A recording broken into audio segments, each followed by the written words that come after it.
my days on the road, my shadow is always with me. Sometimes ahead, sometimes behind, sometimes to the left, sometimes to the right, except on cloudy days. Or at the podcast. I fucked up. I said the word podcast too early, and then I decided I didn't want to not finish the monologue. Well, you could just do it twice. I mean, there's no rules. I did do one retake in the middle of it. Get ready. I'm doing it again. Nah, let's just keep... Here, I want to get right into this. My Greg. family. My two friends. What's your voice here? Because it's not quite Cera as Wally Brando, right? I'd love to hear your Cera as Wally Brando. No, I'm not doing it. But like, it reminds me of another impression you do, and I can't think of which one it is. Is it my old Bruce Willis impression? Maybe that. Yeah. Maybe that. I think so, right? Sure. Kind of like, right. Yeah. Like soft-spoken actor. Doing an ad read. Yeah. Maybe that's what I'm thinking of. I think that's what it is. All right. Yeah. Thank you. That cleared that up. The whole time you were doing it, I was like, I know he's doing Wally Brando, but who does this sound like? Okay, so now that we cleared it up, I could do the quote from the beginning. My family, my two friends.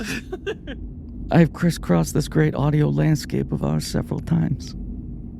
I hold the map of it here in my heart, next to the joyful memories of the carefree days I spent as a young boy here in your beautiful town of Blank Check. From Shyamalan to Cameron to Bigelow. I think about David and his friend Griffin, the first friends to ever host a podcast. How about that? Yeah, that's, and then I don't have to beautiful. Finish it. Thank you.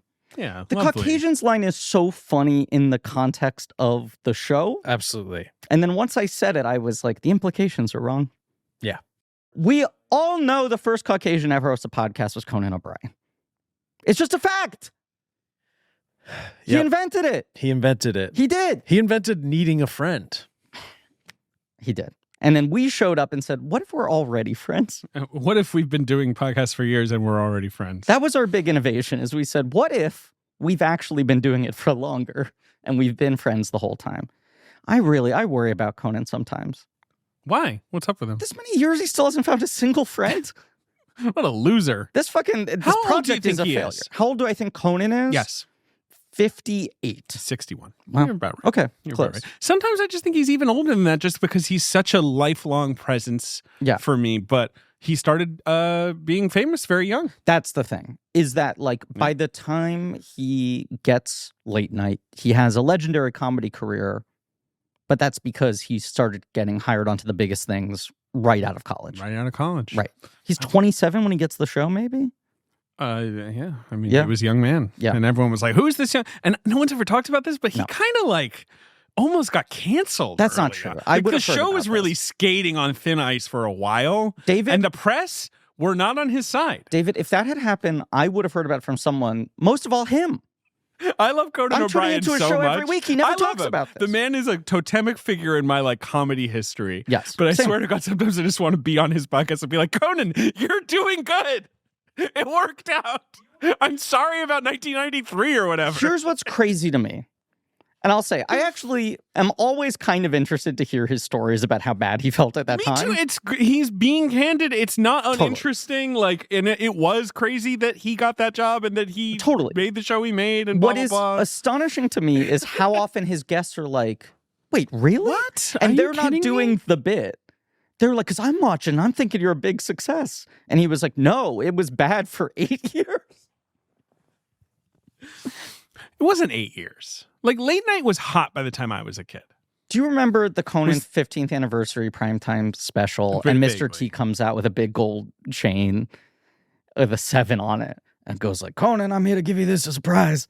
And he's like, "Mr. T, thank you very much, but we've actually been on the air for 15 years. And he goes, "Yeah, but only 7 of them were funny." That's a good joke. Incredible joke. Has stuck with me forever. It's good stuff. Yeah.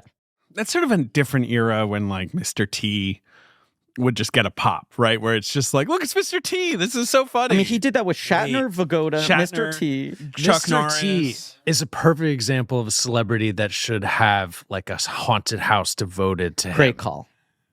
Griffin and I just went to the Fallon. We went to Jimmy Fallon's To Nightmares, which is kind of like the Twin Peaks, the return of Jimmy Fallon's Tonight Show. Oh, is it? Yeah. It's sort of just like all of the loose, unstructured thoughts. Sometimes it's tying into the past mythology of the Tonight Show. Sometimes it seems totally unrelated. Do you like do a lip sync Hopefully it's the final statement from an artist. at any point? No. Okay. No. How long is it? 10 minutes, a robust 10 minutes. How much for 10 minutes? $43. I think all in Okay. per person. Sure. And this is Blank Check with Griffin and David.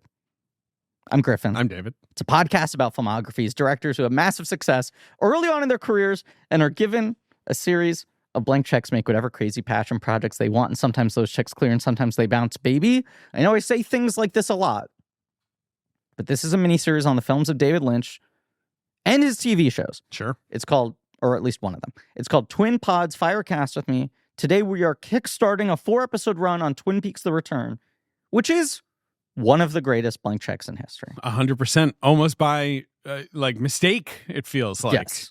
Like someone was like, "Oh, sure, you want to make a new Twin Peaks? I'll let you do that." And it's like, and it's going to cost how much? Yeah. And you need how much more? And Wait, you're here again? We'll talk about it. The most fascinating thing to me is this thing slowly coming together after years, over a decade of like Twin Peaks will never return. Then there's excitement, and then suddenly the announcement is it's not happening. Right. David Lynch and Showtime couldn't agree. Right. The budget arguments, it's not happening. Right. And then suddenly it's back on happening, twice as long, twice as expensive, and twice as weird as anyone expected. The fact that it came so close to getting pulled from reality and then ended up this insane. Yes. It is a miracle. Is a miracle. It is a miraculous piece of content, I would call it. A piece of content. It's one of the best pitched tents I've ever seen. Today we are talking about Twin Peaks: The Return, episodes 1 through 7. Episodes 1 through 7. Parts 1 through 7. Now we are loath to cover TV on the show Yes. because primarily this is a show about filmographies. Early on we did it. We did it twice in our first proper year. Then we said like enough of this. And then we've bent a couple times in the last couple of years when it felt really essential. This is obviously essential. Yes. And it is possibly the last thing David Lynch will ever make. Quite possibly. I'm not saying it definitely, but because he's Quite been possibly. kind of, like Yeah. But here's contradictory. the bigger point I wanted to make. Yes. The relief of this is the first time we are not attempting to cover an entire season of television in one episode. And we're doing it by splitting it up, which we've never done before. Yep. But it felt essential because Twin Peaks: The Return is very long Mhm. and does have sort of somewhat distinct movements to it, especially one particular episode, episode 8, which we are giving its own episode Mhm. next week. Mhm. Apart from that, I think the way it was made, it is just this sort of giant document that got cut up.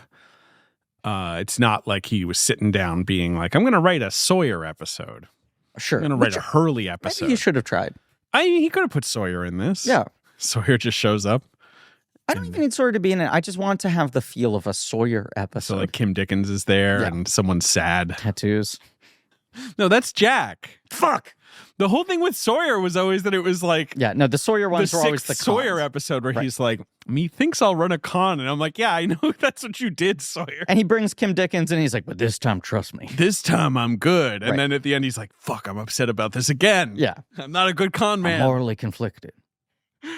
Twin Peaks: The Return aired on Showtime in 2017. Before Showtime was Showtime Plus, Paramount Plus.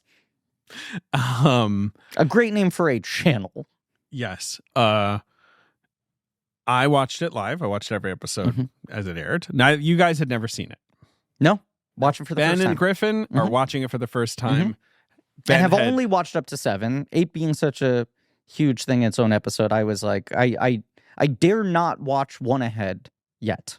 I want to be able to talk about up until this exact point in this episode without future knowledge. That's fine. Okay. So here we are. What do you guys think of Twin Peaks: The Return so far? I'm fucking blown away. Yeah, I think it's good. Holy shit. I think it is so good television. So good. It is. I mean, I've heard such breathless praise. It's gotten About more this thing? breathless praise than almost anything in recent memory. Truly Yes. almost anything. I mean, I'd forgotten that Cahiers de Cinema declared this the best movie of the decade. They did. And everyone was normal about that declaration. Yes. Yes. Because I don't think it's totally fair to count something that is over 1,000 minutes long. And was aired in episodes on television. This is what I was going to say. This is just this big fight. And we'll talk about this more, the nature of how it was made versus how it was distributed and all of this. But like David Lynch goes into this knowing it's going to be broadcasted television episodes, even if he did not like write it and shoot it as such. What and surprised Mark Frost, to be clear, me, obviously. yes. What surprised me is I'm focusing on Lynch just because he was the director. He directed every episode. Yeah. What surprised me is how much it does feel like the episodes have their own thing. And I'm sure episode 8 and some of the other episodes are going to be even more so that feeling. As much as this does, in a lot of ways, this feels very similar to Paranoia Agent to me.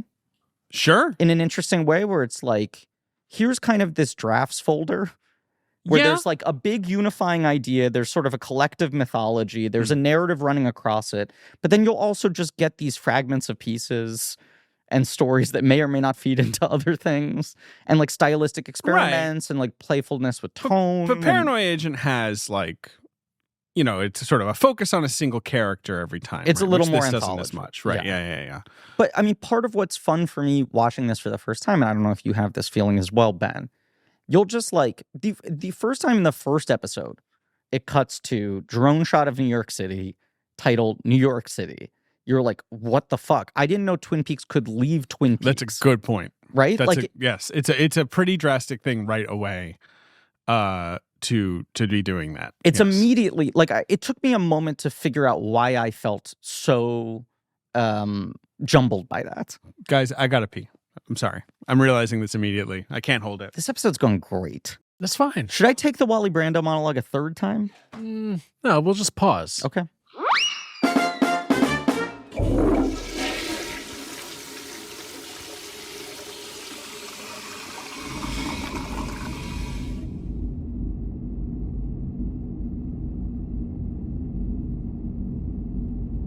Okay, Griffin. I'm sorry I interrupted us. And we're back. I I have to say, I followed your lead. I also went to the bathroom. Cool. Here's my first thing to say. That was no pee. No, it was no pee. You're right. I have to go. We need to. I mean, I appreciate you putting that on the air. Radical honesty. Here's why. Because it ties into the point I was about to make. Which is what? Before you interrupted with your not pee. The disorienting thing about watching this show, and knowing it's also 18 hours, which so few modern shows are. That's Network true. procedurals and sitcoms are.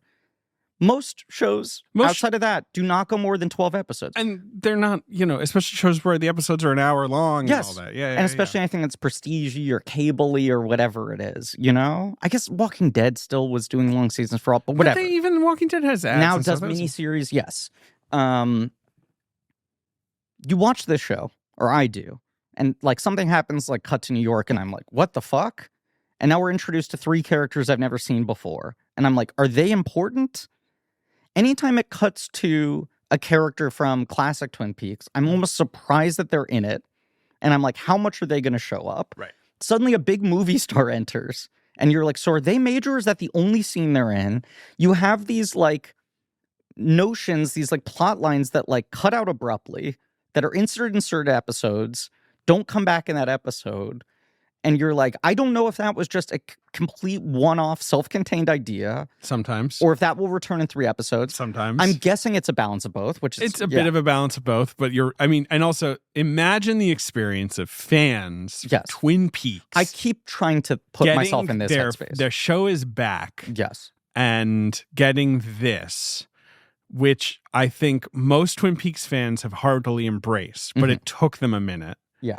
And watching it week by week was really kind of a struggle where you like, it slowly dawns on you like, right, this show is this season is never going to be everyone's in the town and there's mysteries and soaps and romances. It's like, that's just not it. It's almost most surprising that everyone did adjust to it rather than having a fire walk with me type response and people coming around to it later. I think the show is so interesting that... And is so dense with kind of like sort of theories and symbols that you can pick out and overanalyze that it worked out okay. But I'm on the Twin Peaks Reddit, And you'll always see new fans posting or people watching currently posting. Yeah. Like, hey, I just finished my first watch through of seasons 1 and 2 and I started season 3. Is it always, is this what it is? Right. Where's Dale? Right. When does it? Where's, and you're like, and you see the fans being like, yeah, get used to it. Yeah. Well, Twin Peaks is so plotty. It was the thing I was not prepared for watching the first 2 seasons for the first time. Versus the vases. There's not a lot of vases in it. If I have to ding it for anything, remember there might be a few. Versus the sort of like cultural memification of Twin Peaks, the amount of like soap opera small town intrigue. Of just like, oh, this thing has like 25 primary characters and they're all tied up in naughty drama and you're cutting between all of them. And anytime in the ABC, the original run Twin Peaks, yes, they're cutting from one thing to another, it's like important in some way, right? Even if it's like one of the goofier plot lines, you were like, this is an arc they're building. Right. This will just have like a character, for example, stand up and go, I'm sorry, I need to pee. And then it turns out it's a poop. And then you're like, what was the meaning of that? I was doing the Laura Palmer. Oh, you're doing the Laura Palmer. Let me open the dossier. Because JJ did make one, just one. Okay. Lazy. Yeah. Probably told him that that's what he should do. David Lynch made 18 hours of Twin Peaks The Return, and you made one dossier? Just more to give a sense of the lead up to this show's existence. Am I correct in my memory that the marketing basically gave up nothing? Marketing gave up nothing. That at David Lynch's insistence... Kyle MacLachlan's in it. Right. That's about it. There was the poster, the It's Happening Again poster, I remember, but that there were like no images... No like trailers or commercials that used actual footage, that like tuning in for the first time, people had no idea what it was going to be. I think fans on the internet have been delving into like who was clearly involved because I guess that was easy enough to figure out. And there had been like a giant press release of like a huge list of names, some from the show, some like a Naomi Watts or whatever. Yeah. But the poster was just like Dale Cooper now, right? Over the trees. Yes. And then the other one was just the classic Laura Palmer picture. Right. I remember watching the first 2 episodes were broadcast back to back. And were 3 and 4 I believe the same? Yes. And then I think it premiered at Cannes. Interesting. Okay. Right? Is that right? Or You tell me. You got the dossier in front of you, my friend. I will tell you. Okay. Soon. Yeah. Maybe not. 2 episodes were screened at the Cannes Film Festival, maybe not premiere. Anyway. And when does the actual premiere happen? May 21st, 2017, which does line up with Cannes. So okay. Yeah. And I remember Karen Hahn and Emma Stefanski came over. And my brother Joey. And we all watched it together. Past and future. Kind of shrieking. But it's also kind of like not the show to watch in the way of like... I can't wait to see all my buddies again. Like we were kind of like, what the fuck, It does start immediately as, like in a statement way of like, this is not just picking up Twin Peaks again. Right. We're not just like, even though it starts with legacy characters and the theme and whatever, it's like immediately different. But okay, let me open the dossier. Please. Creek. So Inland Empire comes out 2006. Made like 250 million domestic. Yeah, right. And got 40 Oscar nominations. And post that, Lynch is not like doggedly pursuing making another movie. But in 2010, supposedly, he did find an idea for a new film. And had a script called Antelope Don't Run No More. I was really hoping it was going to be an idea for a new film. It was called Ronnie Rocket. It's about electricity. He goes back once again. He's got like a mustache and Groucho glasses. And the guy's like, I know about the fucking electricity. We're not doing that one. He puts the old script in the microwave and is like, this is hot off the printer. I just finished writing it. He shopped it around a little bit. Okay. It's apparently set mostly in Los Angeles. It braids some threads from Mulholland Drive and Inland Empire into a narrative fantasia that incorporates space aliens, talking animals, and a beleaguered musician named Pinky. Sounds pretty Lynchian. Yes, a lot of people say the script is very good, but he has not been able to attract any financing, and he's not really upset about it because he's kind of like, if it's meant to be, it'll happen. Sure. Even in 2024, in an interview with Sight and Sound, Lynch said, maybe one day, but then that was sort of the same time that he was like, but I have emphysema and I don't know if I'm going to do anything anymore. And everyone was like, David Lynch retires. And he was like, I don't retire. Yeah. I love cigarettes. Lighten them up. Puff, puff, puff, motherfucker. We've talked about that statement, but him explaining his regret over smoking his entire life. And then describing the experience of smoking as an orgasmic experience. Sounding like the raddest shit in human history. So instead, what does he do? He writes the book Catching the Big Fish, which I feel like a lot of our guests have referenced. A lot of people have enjoyed, sort of about his creative process.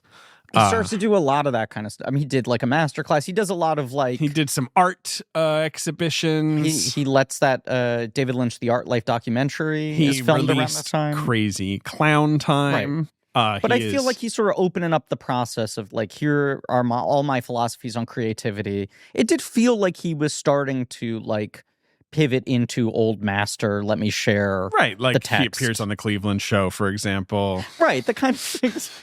Do you know that he was a regular cast member on every episode of The Cleveland Show? He's the bartender. Well, of course I do, because I watch The Cleveland Show every week. Religiously. Yeah. One of my favorite shows on television. He is also on Louis. He's incredible. An incredible performance. Very, very interesting. But yeah, he's starting to do a little more acting stuff, weirdly popping up in other areas. I think it's one of those things where it's like, if you think of it and you can reach him, maybe you can talk him into it. Yeah. He also... worked on a Duran Duran concert documentary. I don't think I knew that. I think I knew that. Yeah. He did an ice bucket challenge where he challenges Vladimir Putin at the end of it. Great. A lot of our fans were saying we should have mentioned or covered the Duran Duran thing on our music and shorts episode. Okay. Why don't you cover it and I'll eat your shorts? Whoa. This is insane. Post-poop Sims is wild. But...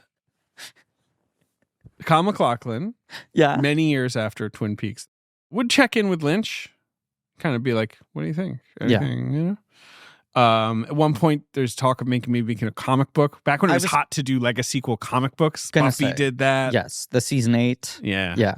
That was, it was sort of kickstarted by, do you have the name of the writer there? Matt Haley. Right. Yes. They were going to finally put out the like complete box set. Because season 2 had been out of circulation for so long, and it was going to include the missing pieces. It was going to be part of the box set, and Lynch he made this nixed pitch. it. Right. Because I think Frost and some of the people were on board, and then Lynch nixed it. Lynch nixing it feels like the first instance of maybe him thinking he has something more to say.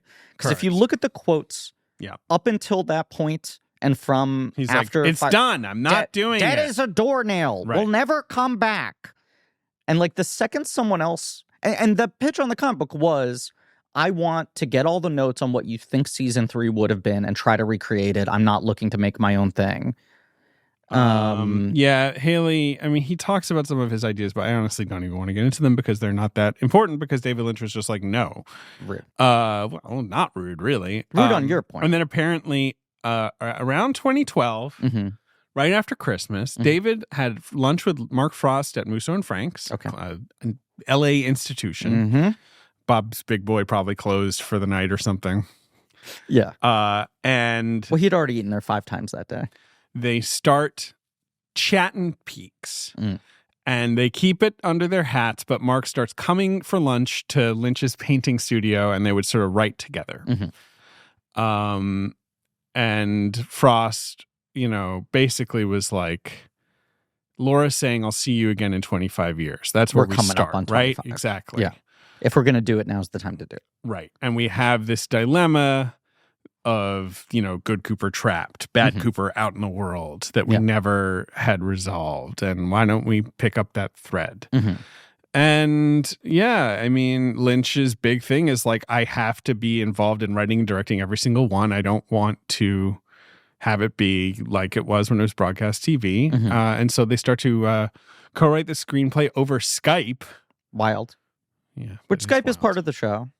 That's true. It is. It's one of these things where I feel like... like Warren Frost's performance, or Mark Frost's father, obviously, is entirely over Skype. Entirely. Yes. Wait, at a time where that was not as much of a thing, now we're sort of used very to blurry. it. like hello. Yeah. But you know what I'm saying? Now we're like, oh, they'll write in like a character only exists over Zoom because it's an easy fix or whatever. I feel like that was a little novel at this point. One of the Wet Hot Summer seasons has this, but other than that... Supposedly, they did write it as a gigantic document, one big document. One source says 335 pages, another says 500 pages. Is there any sense of whether they were sort of writing stuff in any chronology, like narratively, or if it was just like as stuff came to them and here are all the pieces? I think it's more the latter. Okay. Yeah. But I just wonder if there's a Lynch version of does this say that is like each plot thread as like 20 continuous pages. like untangling it all. Right. Yeah. Lynch does say he sees it as a film. Okay. Which, is part of the reason people are like, it's a film. Yeah. Mark Frost, I think, cares less about that distinction. He says one thing that really interested him was to explore what happened to a town over 25 years and the people in it, how they changed. Yeah, okay, duh. Yeah. All right, does feel a little secondary, if not tertiary, to where this ended up. But one thing that they were very interested in, which is very clear in the film, is the sort of post-recession... You're calling it a film. You're doing it. Whatever the fuck. Yeah. Twin Peaks. Is the post-recession kind of meltdown that left behind these kind of like ghost towns. Interesting. Right? Like, because that's so much of this movie, of Twin Peaks The Return, whatever you want to call it. Is set in those weird like Phoenix and Vegas like subdivisions, right? Where it's just like these empty abandoned houses. Yeah. The sort of post-Great Recession stuff. Does that become even more textual as it goes on? It's just, I guess I'm trying to put myself in where you guys are. Yeah. it's just a big part of the show. Been picking up on that. Yeah. Anyway, we can talk about it in the more. same way. David Nevins, who runs Showtime at the time, hears wind of this, right, and basically sits down and like begs them. Twin Peaks, the original is of course owned by CBS Television, right, who also is the parent company of Showtime, right. And obviously on Showtime you can do what you want. There's no content restrictions really. They love boobs on Showtime. Yes, it's one of their favorite things. And Frost was very interested in avoiding like a binge model. He didn't want to go to Netflix because he wanted to roll it out week to week. Sort of like the original show had been. And so in 2014, it is announced Showtime will be producing a 9-episode revival of Twin Peaks. In 2015, Lynch starts saying like the show's in jeopardy and tweets like, I wasn't offered enough money to do this in the way I wanted it to be done, but it's pretty much dead. Kind of canny public negotiation. Right. Showtime's like, we're very saddened to read this, but we love the world of Twin Peaks and we hope we can bring it back. I think the big clash, it seems, was Showtime being like, can this please be episodic television? And David Lynch being like, no, I want to make a basically 18-hour feature film, so you're going to have to pay for like a feature film crew every single day of this gigantic shoot, including like lighting machines, standby painters, special effects technicians, like basically like not going by the way television is produced. No, and it even manifests in ways like on the absolute like back end of the thing. I mean, I feel like you talked about this in another episode, but actors on TV shows get paid per episode. So if he's shooting something like this and someone shoots 3 days, but those 3 days end up being split, that footage across 9 episodes, you're paying them like, there's a lot of weird accounting at 2 points of like how much you're paying them weekly to film and then how much you have to pay them later based on how it edits out. And just because he's considering it to be a film, it is technically to the accountants. Episodic. Right. And I think, by the way, that extends into like most positions. Yeah. I mean, I've had versions of this before where you like shoot 2 scenes and then they end up putting one in another episode and they have to pay you twice. And it's like a nice bonus. He's basically designed a production where all of it's going to be like that, where he's asking to have like open like field to do a really long shoot his way with his people and then construct it however he wants later, which is also going to cause all sorts of complications. This was my second question for you. When because the original announcement's 9. Yes. Then they have this falling out, and then the renegotiation is Nevins basically comes to him and is like, "What can we do?" And Lynch is like, "I don't know. It might be more episodes. And the bean counters are like, it can't be more episodes. That's even more expensive." And finally, apparently, Nevins was just like, "I can give you this much money. Yeah, tell me if that's enough." And Lynch was like, "Okay." And Nevins said, like, the money we gave him, he worked it out. He made it conservatively, like, or whatever. It's not like he like went crazy. But they didn't announce 18 at that point. No. Right? So this is my question is almost, and maybe there is no answer for this. Is it like, I've written a bunch of shit, you're giving me this amount of money, I'm going to figure out how to shoot it, and then afterwards I will figure out how many episodes it ends up I think that's exactly what happened. Because you could totally see, based on certain scenes playing out at different lengths than they do, and how much this show experiments with time and rhythm, that there are many different ways you could construct this into various different episode orders. Yes. I do not. There's nothing about the show that suggests it had to be the way it is. But also I love how it is. Might be a point where all the extra costs from him making it this weird way ends up evening out if it starts to be divided across a long enough number of episodes. Right. You know, that like, oh, we're getting like almost 4 months of Twin Peaks. And so much of this show also, its weird thing was this is like a different time in both cable television and streaming, where it felt like the future was more individual channels having their own streaming services and Showtime wanting to get people to sign up for whatever it was called at the time. Showtime Anytime, I think. I'm going to have to poop again. You're going to have I just know it's going to happen. This is what I'm saying, though. You think certain plot threads are resolved, and then they come back, and you're like, Ashley Judd is still in this. That wasn't a one-off. And I love how But Jennifer Jason Leigh might be gone? It's like, I'm going to go again. Yeah. And then you can come back out, and you're going to be like, and what was Showtime branded as at this era? Like, yes, I think it was called Showtime Anytime. They're like on demand. No, what happened when you pooped last time was very Twin Peaks The Return. There was just 2 minutes of silence. It was like we were just quietly sweeping up the Bang Bang bar floor. And you're like, is this the end of the episode? No, there's like 2 more scenes after this. The production lasted 140 days. What I was going to say. Oh, what were you going to say? When this premiered and people were like, oh, ratings aren't great. Showtime very quickly was like, we know this is the kind of thing that has obsessives who will sign up for our streaming service solely for this. And they did. They're right. And they were like, oh, like 400,000 people or 500,000 people watched it. And then within a week, Showtime was like, hey, the like 7-day was 1 million per episode. And also, by the way, the number of subscribers we got solely off of this was worth it to us. I don't care. I never care about people like telling me premium television ratings. Because I'm like, it doesn't matter. Like, they don't sell ads against this is stuff. The experimentation of like them being like, we're getting 4 months of Twin Peaks coming out weekly. Like, we're both trying to get people to sign up for the channel and sign up for the streaming service and whatever. Like, this was a time where the business was in such flux that they were open to this kind of experimentation. Yeah. In a certain way. Also, but it was funny because this show came out in the midst of like the sort of Game of Thrones era of TV. Yes. And so there was this whole kind of machinery online geared towards like episodic analysis, weekly podcasting. The kind of industry theory, sort of you came out of. Unspooling. Yes. And this show is like a slap in the face. Try to write like, and people were like, Twin Peaks is back. We need to like get ready for this. And then this show was so resistant to that kind of immediate scrutiny. You want to watch 3 minutes of Russ Tamblyn painting shovels? Yes. So anyway, that will give you no answers until 2 episodes later, and the answer is just, oh, it's a grift.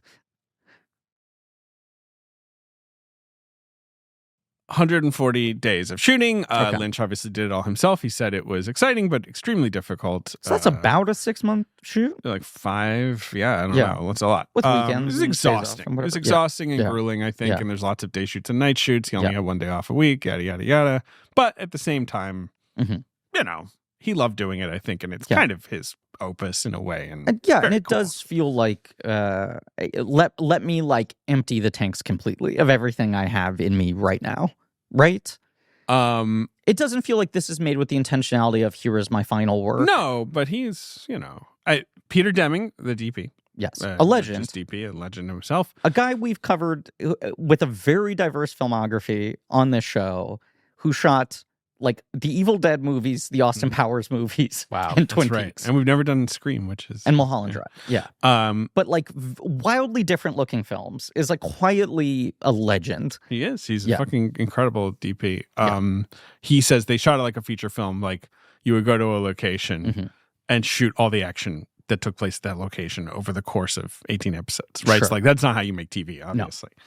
No. But actors didn't really know what was going on. They didn't have access to the entire script or anything like that. McLaughlin's really the only one who's sort of in on the big story. Everyone else has just been given their pages. He is basically the big story. He is. But obviously he's not in every scene. Like he's all over the place. But it must have been very strange to be, say, Russ Tamblyn. No, not Russ Tamblyn. Richard Beymer. Sure. Right? And, it's like, hey, what should I do? And it's like, yeah, show up. You and Ashley Judd are going to, like, hear a weird noise. Yeah. And he's like, oh, and how does this feed into anything? It's like, well, we'll see you later. Anyway. Have a long conversation with your brother about weed over the phone. So, yeah, exactly. It's interesting. Carol Strucken, the giant, the fireman, as he's known in this, Lurch, said that he back in the day. He says like that the pace of Lynch's action was slower, and Lynch was telling him to do everything slower. Yeah, but McLaughlin's like, but he was very efficient. We would do things in like 1 or 2 takes. It's pace of production versus pace of scenes. Yeah, I guess that's it. Right. Yeah. Jim Belushi at one point ad-libbed something. And I think this is you can either watch a clip of this or I've just read this before, but where Lynch, there's a pause, they call cut, and Lynch goes, Mr. Belushi, do I need to report you to the principal's office? Because he had like gone off script. Funny. Very funny to think about it. Lynch is very uninterested in like improv. Like he's like, no, do what you're told. Yeah. They shot on digital, obviously. Lynch wanted Fisk to be the production designer, Jack Fisk, the great Jack Fisk, but he was working on The Revenant. So he gave Lynch his protege, Ruth de Jong, who later worked on Oppenheimer. Yeah. Very cool. A digital thing. It's wild to see this be the first major work he had done since Inland, which looks bad on purpose. Sure. That is Lynch wanting the kind of roughest. Whereas this is like 4K cameras that are really, top of the line. It's like he's using digital photography to make things like unsettlingly clear. Yes. I watch this and I'm like, this is like uncomfortably focused. It feels like he's leaning into the digital of it in a way where it's like, oh, it's become easy enough to have like a very quick production where images are this incredibly clean. Okay. Kyle MacLachlan. They get him on board. Phew. Thank God. And essentially, very much immediately, Lynch is like, you'll be playing essentially 3 characters. Dale, who we don't see too much of so far. Bad Cooper. I don't know how, doppelganger. I don't know what you want to call him. Yeah. And, Dougie. Yeah, Dougie, Mr. Jackpot's sort of the finest creation of Twin Peaks: The Original. I'm late to the party. I'm just going to say what everyone's been telling me for years. An astonishing performance. It's an incredible performance by Kyle MacLachlan. I was ready for this character to be funny and compelling. Yes. I'd seen a lot of images and heard people talk about it, and even still, I was not prepared. And I think the actual like technical craft of what MacLachlan's doing here, there's so much stillness, extraordinary. Yes, but also it's like craft. Cheese. I just like how he says just the last thing anyone says, and it's poignant. Right. Like I say something to you, and you're like something.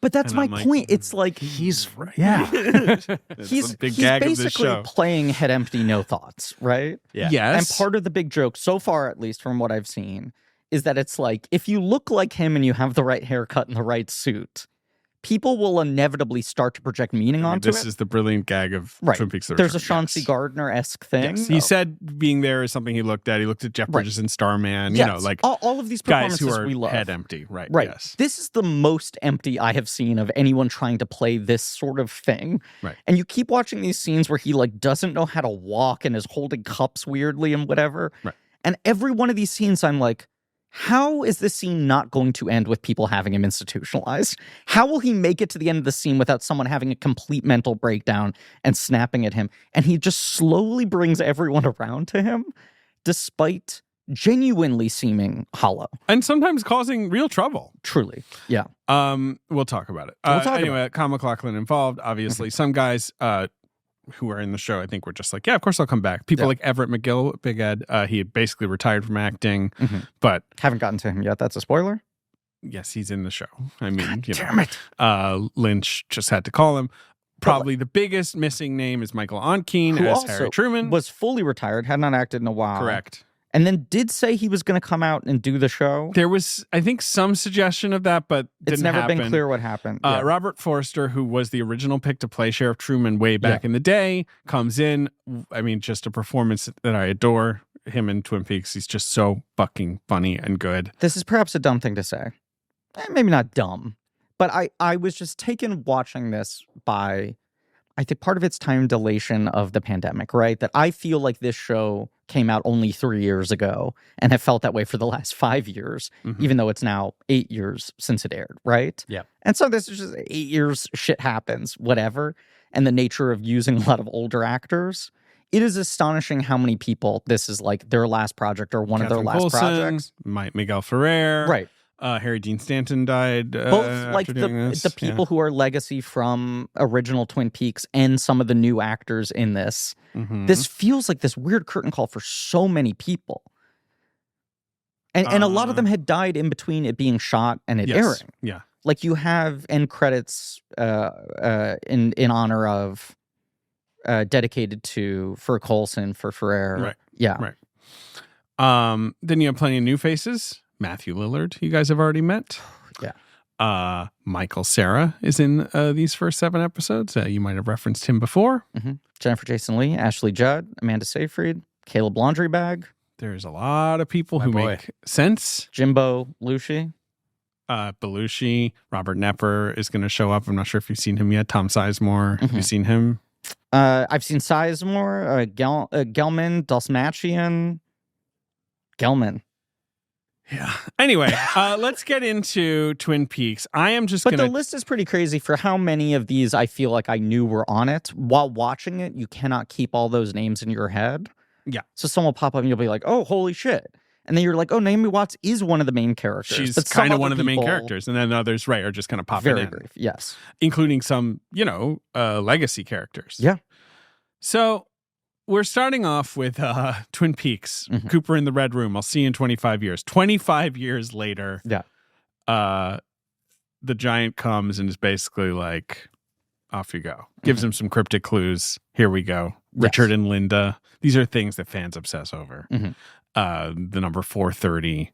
Okay. And then Cooper disappears. The things in this scene particular people obsess over? Anything in Twin Peaks The Return that is in the other world, in the Red Room or any other such, all the language is metaphorical and like symbolic and stuff. And so people try to understand, like, what does it mean? Because I think Mark Frost especially loves that kind of stuff. So what do you make of that opening? We can't talk about it. We can't because it'll spoil the future episodes. I think it's mostly setting up the sort of finale of the show. Okay. But yeah, so but just think about like, again, everyone's on their couch being like, okay, yeah. And then the next scene I think is Dr. Jacobi. We love Dr. Jacobi. Gets some shovels. Yes. Moving on. And then you're like, okay, but so Jacobi has shovels. I'm trying to remember who's in Twin Peaks. Distant shot. Yeah. Right, yes. The car coming in. It's this immediate, like, this is not the tone, the rhythm, the flow I was expecting for this show. And then is New York the third thing you see, basically? And then we're in New York in one of the set pieces of Twin Peaks The Return that I love so much. There's a high rise. Yes. There's a weird glass box sticking out of the high rise. Yes. Ben Rosenfeld, with cameras on it. Ben Rosenfeld is there. Who just sits on a couch all day and stares at it, and then every once in a while takes out the SD card from the camera, puts it in a case, swaps in a new one. Madeline, or it's not. It's Madeline Zima. Yes. Famous from The Nanny, child actor, from The Nanny, who is in California. She's around. Comes to visit him, or at least to drop off coffee, and clearly is constantly making a play to figure out what's going on in that room. Also, maybe has a crush on this guy. The rules are very clear. No one else is allowed in. You're like, what the fuck is this? As I said, just immediately being in New York City, all new characters, things that feel totally unrelated is very jarring. And then we cut over to the hotel. I'm just going through the episode.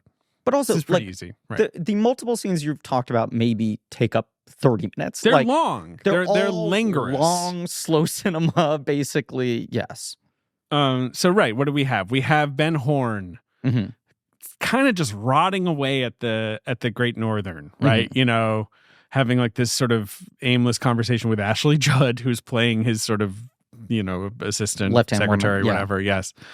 About a refund. And you got Jerry Horn now with like a crazy white beard, like stomping around and basically talking about like legalization of pot, how he's basically made a business off of this. Is that right? I guess so. Yeah. Jerry is one of the characters where I'm just like, I'm so exhausted by this. Sure. But also I'm like, in these first 7 episodes, way more Jerry. A lot of Jerry. It's nice to be back in the hotel. It's the first time we're back in a location that's familiar. Yes. It's a little bit more relaxing, certainly. Yeah. We got Lucy. Here's Lucy. Thank God. Lucy's still behind the desk at the sheriff's department. Yes. We're being introduced to Truman. There's a different Truman. Right. She still can't keep the Trumans apart. Yeah. I mean, unsurprisingly, maybe my favorite bit, I think it comes in episode 2 or 3. But her being so confused by cell phones still, yes, that it makes her literally like rocket out of her chair. It seems that like people can move around on the phone. Yes, it seems the way they've run the sheriff's department is there's like the original part, and then there's like where they actually are doing real police work, like computers in the back and stuff, and those people are like so dismissive, are like, who are these legacy characters? Right. But the like all the stuff in the police station feels the closest to the original show. It does, but it's the change in energy from Aunt Keen as kind of like do-gooder Harry Truman to Forster, who's so good as like this kind of weary, like, all right, you know, like it's sort of like how he's being given like crazy news and he just kind of reacts very, very evenly. Yes. It does kind of feel there is this sense that like Twin Peaks has gotten pretty nasty in a modern way. Yeah. Like, or a little depressing or something, right? Like that there's still a lot of like, and all our kind of original characters on. Feel sort of like wistful dinosaurs. Kind of tired, right? Yeah. You know, obviously they're older, you know. But like, I think part of this is just that like Andy and Lucy are never going to change. And their energy is so consistent, right? Even though they've physically changed a little bit or whatever. Yes. Hawk is amazing in The Return. He looks so good. At least He's at got the so much point I'm at gravitas. Feels like the second lead of the show. He has a lot of like action. Yes, it feels like he's the other character that is like driving quote unquote story, and certainly just has like a lot of screen time. Feels like he's now the primary character within the police station now. Yeah. And looks fucking unbelievable. He looks really cool. Yeah. And then we have Mr. C. We cut to a driving scene with slowed down music. And I'm like, wait, is it Christmas already? The fuck is happening? This is incredible. Yeah, I think that's how we should refer to the doppelganger, right? They call him Mr. C, right? Mr. C. He looks like Bob and Dale mashed up. Yeah, that's the idea. Right. It's like I think it's a brilliant job on him because the wig is sort of Bob-esque, right? He's got like the black eyes. Yes. So he's really like automatically unsettling looking. And then he talks in that kind of stilted way. Yes. That's, you know, also I know there's the later scene effective. where they start to like truly superimpose Bob's face over him. They as, do like, that a couple morph times. Thing. Yeah, but that's I also their way of feel getting like they're around doing something like prosthetically. I don't want to say prosthetically, but I feel like they're like maybe pulling McLaughlin's face back a little bit. They're giving him a little tautness to make him have a little more of the grimace of Bob, or it's something that he's just doing himself. He might be physically. clenching his jaw. I don't know. Just the way he's dressed too. He looks like a bad man. He looks like a real piece of shit. Yeah. Slick back hair, sloppy steaks. And if he's hanging out with people, he does. He's a sloppy steak guy. He likes to slop. He slops him up. He slops him up. He's always like going to you can change. It's never too late to change. Going to some shack where there's like 4 like guys in wife beaters and stuff like in rocking chairs who are like, howdy. Like he like knows every bizarre criminal in the world. Yes. I do just love this kind of thing. I mean, Being John Malkovich has a version of this, but like someone so badly wanting to take over another person's body, and then they get in there and they cannot help but morph that body into their own look. Right. That it's like, oh my God, I'm now like in the body of Dale Cooper. I like am able to walk amongst the living. I can like take advantage of this. And then like Bob basically just turns Cooper into himself. Then we're back to the New York office, and we the two characters, Tracy and Sam, they look. Let's be honest. They have sex with each other. She shows up at the coffees. The guards are gone. Yeah. He's like, "This is an opportunity." All right. She makes the entree. And then nothing weird happens to them. They have sex, and it's lovely. He starts to explain like what he's doing here. I don't even know who I'm working for. Right. I don't know what this is. This box. Right. Right. Apparently, sometimes something happens. The last guy saw something happen, but he's not around anymore. Like the weirdness of this job. I will say, this for me is the most unsettled I have been with any Lynch scene. It's pretty nasty. To be clear, they get so slashed to pieces by a monster that like emerges in the box. And I don't know if it's just because I had no sense of this coming, or even this plotline being anything in the show. But some of the other things that I feel like you and some of our guests have talked about as like imagery that has like primally haunted you forever, right? Like the lady behind the diner in Mulholland and some of those things where I like watch them and I'm like, yeah, that is upsetting. This like actually kind of physically shook me. It's nasty. The actual projection itself and the length at which it stays and the eeriness of it like really kind of freaked me the fuck out. And then obviously the attack itself is so upsetting. Yeah. It did immediately like recalibrate me to like, oh, this show has me on edge. Yeah, but it's also it is kind of a welcome to premium cable bitch moment where you're like, right, this is like gory and like sexual in I a think way the show that is couldn't great. be. I do, not to question Lynch's intent, but I do think it was a little bit weird to have a Chiron pop up of Freddy Krueger saying welcome to premium cable bitch. I just think that's mashing in a whole different mythology. I don't know. I really appreciated Robert Englund's work on the show. Welcome to premium cable. The effect of the monster. This kind of like a humanoid, faceless thing. Yeah, yes. But there's something about it too that it feels like really crisp, like just like how the whole series the whole looks. Thing is just and it's I don't know why. There's just something about it. There's something about the special effects throughout this. Yeah, can we talk about the special I can't really effects put for my a finger second? on Sure. it, but it feels like he's really capturing his dream world. Yes, in a way that he never really has had the access to the technology maybe in the past. I feel like when this came out, I remember people kind of clowning on the use of computer effects.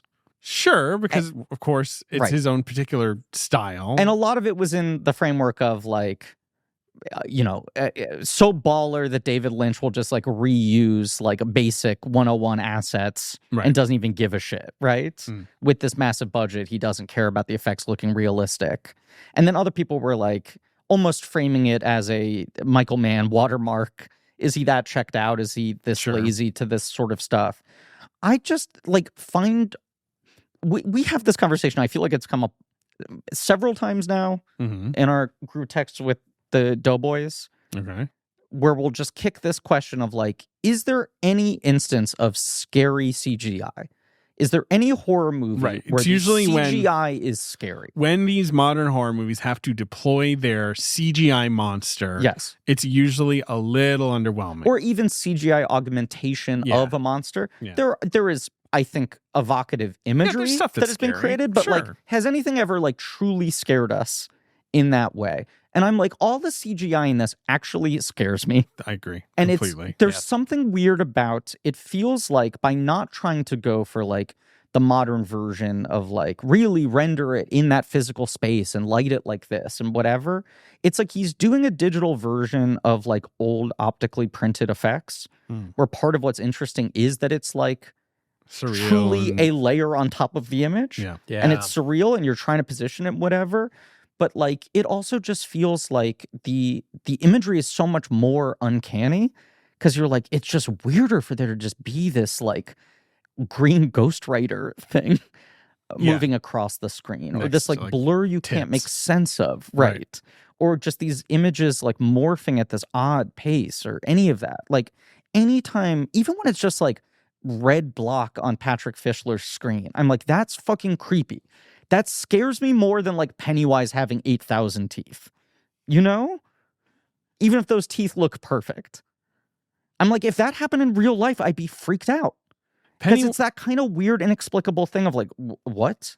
Pennywise is a good example where you're like, the scariest that character is when Bill Skarsgård is giving a performance in makeup because his performance is effective. Right. I am less scared when he then goes like, ah, and opens his mouth and like. It is the perfect example because you're like, the two things that are scariest in his performance where you're like, that's good CGI, are him like wall-eyeing. Yeah, and his weird shaped smile. And both of those are things he just does himself that look uncanny, that he can just do with his face. Good for him. But anytime he like stretches into something more, I'm like, who gives a shit? Look, if I was younger, cool. I think it would freak me out. It's nightmarish imagery. It doesn't scare me though. Yeah. No, not so much. No. Are you scared by a creepy motel room where there's like a dead body that's headless? Yeah, by this point, I'm basically scared by everything that happens. I feel perpetually just kind of ill at ease. Yes. And part of it is just the like, I don't know why we're seeing this scene now, you know? And we talked about this in the Fire Walk With Me episode, but like this style that I feel like Lynch has been like evolving further and further across his career. And this is the ultimate heightening of it, of like going against the basic principles of narrative editing, of get in late, get out early, where every scene you're like, why is this scene starting now? Why is this shot starting now? Even sometimes camera movements or like rack focuses or things like that. He's like weaponizing the way we're used to processing images and like putting importance on them, where sometimes a shot will start of like 30 seconds of something where you're like, why am I seeing this? What is this going to pay off into? And then the camera just pans over and you're like, that was nothing. Now this scene is starting. It's beginning. I'm also right. I'm really like, I'm thinking about the first two episodes and remembering how unsettling they were as this ain't your daddy's Twin Peaks. Because it's like, there is a lot of brutal violence. The thing we just mentioned, the corpse, and then later on, Mr. C killing a lot of casual nudity. Yeah, there's a lot of sex. Like things again, that this is very just current feel... Lynch. Yes, right? Yeah. But then there's also just this kind of like, there's no center to it. No. When we check in with the town, you're kind of like, okay, are we sticking with the town? And then we're immediately like, no, we're going off to another location now. And the townspeople feel like any of the stuff shot in the town feels weirdly kind of elusive and distant. Yeah. I was saying outside of Andy and Lucy, who still have their basic comedy energy, you're like, the show doesn't have the constant swelling Angelo score. It doesn't have the sort of like overly emotional, like monologuing, spilling out intrigue. Right. Like these people just all feel kind of like slowed down. Right. You know? And it's also not that all of this weird stuff is happening in one place anymore. No, and I don't... He's expanded it. Yes. And it really is such a great distillation of his... Like, there's weird things happening right now somewhere in the world. Yes. There's these unsettling people here. There's this weird, mysterious box here. There's this crime happening here, and you don't know how it's all connected. It's so... I got so locked in, basically, as soon as episode 1 ended. Certain other things I want to touch on. The log lady call, which I remember like the hush in the room when we all watched that, because it was so clear that... Catherine Coulson was, basically making this call from like a hospice. She certainly had, but like you're clear that like that she shot this in sort of her final weeks. Yes. Where she's basically telling Hawk like something's missing, you have to find it. It's to do with your heritage. Okay, it's the closest thing these early episodes have to like a plot line for fans to grab onto, because everything else is it's like, what's going on with the weird box? What's the headless corpse? Yeah. And how does any of this relate to... Right. Where's Cooper? Right. Even the sort of subplots you can follow as their own thing, it's unclear how it ties into anything else. Right. And then... it takes 6 episodes to identify that the body is Briggs, I think. It takes a while. Yeah. So moving on to episode 2, you have Matthew Lillard as Bill Hastings. A pretty incredible performance. I agree. I mean, of a very agitated person. And like Lillard is good casting. Yeah. But left field casting. I feel like he's been talking a lot recently about what a like lifeblood infusion fucking Five Nights at Freddy's was to his career, and being like, I've never been this back Like, I've been sort of on the outskirts of the industry for a while. Right. I mean, like he, notably he was directing stuff for a little bit. He also, after Casey Kasem died, has taken over voicing Shaggy in all media. Right. He's become the which Shaggy he's guy. talked about is like just the ultimate gift of like a stable job in an unstable industry Right. where there's always going to be Scooby-Doo stuff done. But like every couple of years, he will pop up in a live action thing now as like an older character actor and fucking destroy. He is so good in The Descendants, a movie I don't Great in The really Descendants. like, But but he's incredible in. But that's This is what I'm saying. More than 10 years ago. Yeah. He'll pop up in that and I'll be like, okay, so Lillard's back, right? Everyone's going to And use him. this was similar. Where Yeah. you're like, great, perfect use of Lillard. And by his account, like now people are hiring him again a bunch for a movie that no one likes, Right. but was obviously successful. This guy has just kind of been an untapped resource for a bit now. So he's accused of this like murder of this corpse, but he doesn't know what's going on. Right. The murdered woman is a woman he was having an affair with, which is why he's kind of edgy when they're interrogating him, right? Or on edge at least. You can't tell, like, I mean, it's part of what's unsettling is like this guy is clearly hiding some secret.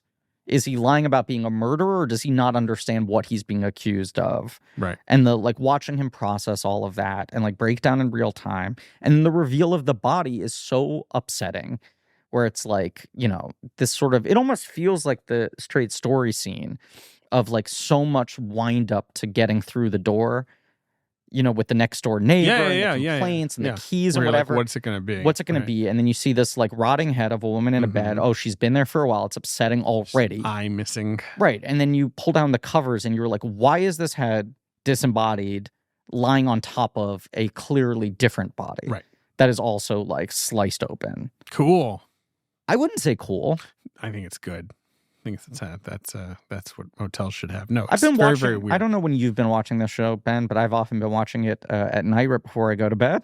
And it certainly puts me in a headspace. Yeah. No, I've been watching it late at night. Yeah. Yeah. It's terrifying. It's affected my dreams. I It's think made there me was- feel very uneasy. Yes. I think at the time there came a point where I would actually wait to watch this show In the not morning? at night, right? Yeah. Even though it was airing at 10 But o'clock. here's or the thing. whatever. It feels right to watch it at night. does. As Yeah, much it as it does. fucks with me, Absolutely. I'm like, yeah. So we've got that going on. We've got Mr. C with this sort of coterie of weirdos that he's gathered on some weird mission. We do have Patrick Fischler in a Las Vegas office who's like vaguely talking about like money changing hands. We don't really know what that is.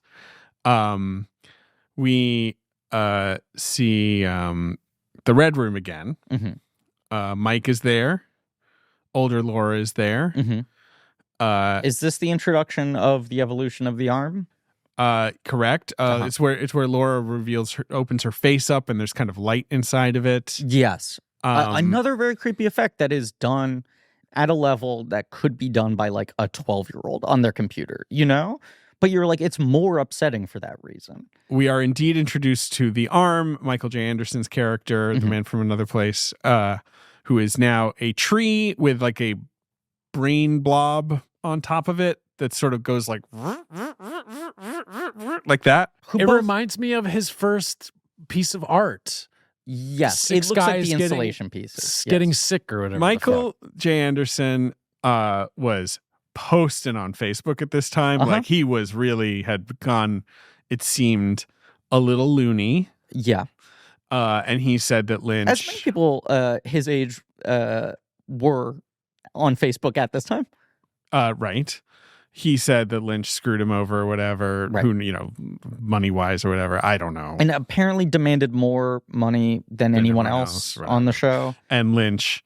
Right. Probably Michael J. Anderson was probably thinking like, He can't do I am it such an without iconic Right. image. My person is like, he Yes. can't do without me. And Lynch, of course, is like, what do you mean? You can just be a tree. Yes. I'll just have you be a tree now. Who cares? And so he's there. I don't know. I don't know if there's any way to Parse that. No. I was going to say support this, but I do feel like what they do with the arm is fascinating and is also very effective, right?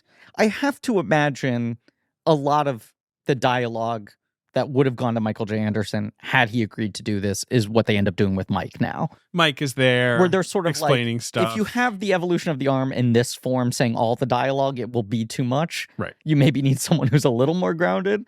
And then you cut to the weird tree arm for maximum impact. And then we kind of basically have like the exit of Cooper. Uh-huh. Right? Like, yes. There's a lot of sort of mysterious Red Room stuff that, you know, you can sort of parse as you will. I don't know how to describe all this stuff. But it's like... But you do have like strong theories and all this stuff. Yeah, you'll watch the show and you'll see there's a logic to what happens in Twin Peaks The Return. I want to call ahead that I'm going to ask you at the end of us covering this show. Sure. I mean, because I feel like you've very often throughout me watching the show for the first time alluded to there are answers to all of this. You can get down to like... You can. Right. I mean, look, the simple fact of the matter is... Yeah. Cooper got stuck in the Red Room. The doppelganger took his place. Yeah. So what we see now, essentially, and we're moving into episode 3 as well, is like, you know, it's like Cooper gets ejected out of the Red Room, but the doppelganger had anticipated this, and so he's redirected into this fake Cooper that got made, Dougie Jones. Yes. A tulpa, to quote the Empty Man. They use that word here too, like a sort of... An artificial being created to basically have a vessel for good Coop to go back into. Right. And so Cooper kind of gets stuck there for much of this show. Like he is now Dougie, who is not a real person to begin with, but is this perfect way for Lynch and Frost to make fun of, like the modern American salaryman in a way, right? Where he exists, he has some sort of useless insurance job, lives in this like subdivision and has a gambling addiction. And like a wife who's like, I hate you, you suck. You know? Cheats on her with sex workers. Right. And then he suddenly shows up and is like, hello, coffee. And she's like, you're my dream man. You rock. David, you're doing way too much. I know, exactly. It's like, it's hard to do him on radio. Yeah. We should reclaim this as a radio. Should be on radio? I think 2025. Let's go on like 10-10 wins. A podcast. Let's reach out to Z100, get a syndication deal, and exclusively refer to this. This AM. is AM. AM. I'm putting my foot down on AM. This is a radio show about filmographies. They love to hand out like 3-hour slots on radio. Yeah, exactly. Right? They like variable running times and all that stuff.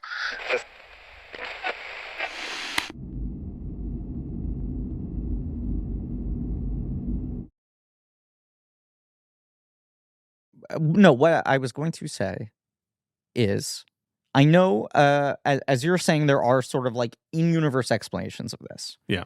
Our Lost Highway episode, as people I think can tell, was recorded way early. That was the first one we recorded chronologically. Yes. So like even just that episode coming out, I'm like, oh, I would have talked about this movie differently had we gone through. No shade on that episode. I think the episode turned out great. But just digging in more on Lynch career stuff that I wasn't digging in on at the time we recorded that episode. How much of Lost Highway came out of Lynch being like completely confused by, and this is so much of his whole filmography, the sort of like, how can people be capable of this level of evil? How can that be contained within like a human psyche, a person, the ability to commit this kind of harm to other people? Sure. But that he was also, by all accounts, particularly fascinated by like O.J. Simpson during the peak of the trial. Right. Lost Highway. Right. Yeah. Right. For sure. Just being like out with his kids and being like, hey, I'm O.J. I'm innocent. And being like, how can you like murder your wife and then just kind of allegedly go forth and just be like, I'm dropping my kids off at school. Hey, it's very disturbing. The juice, right?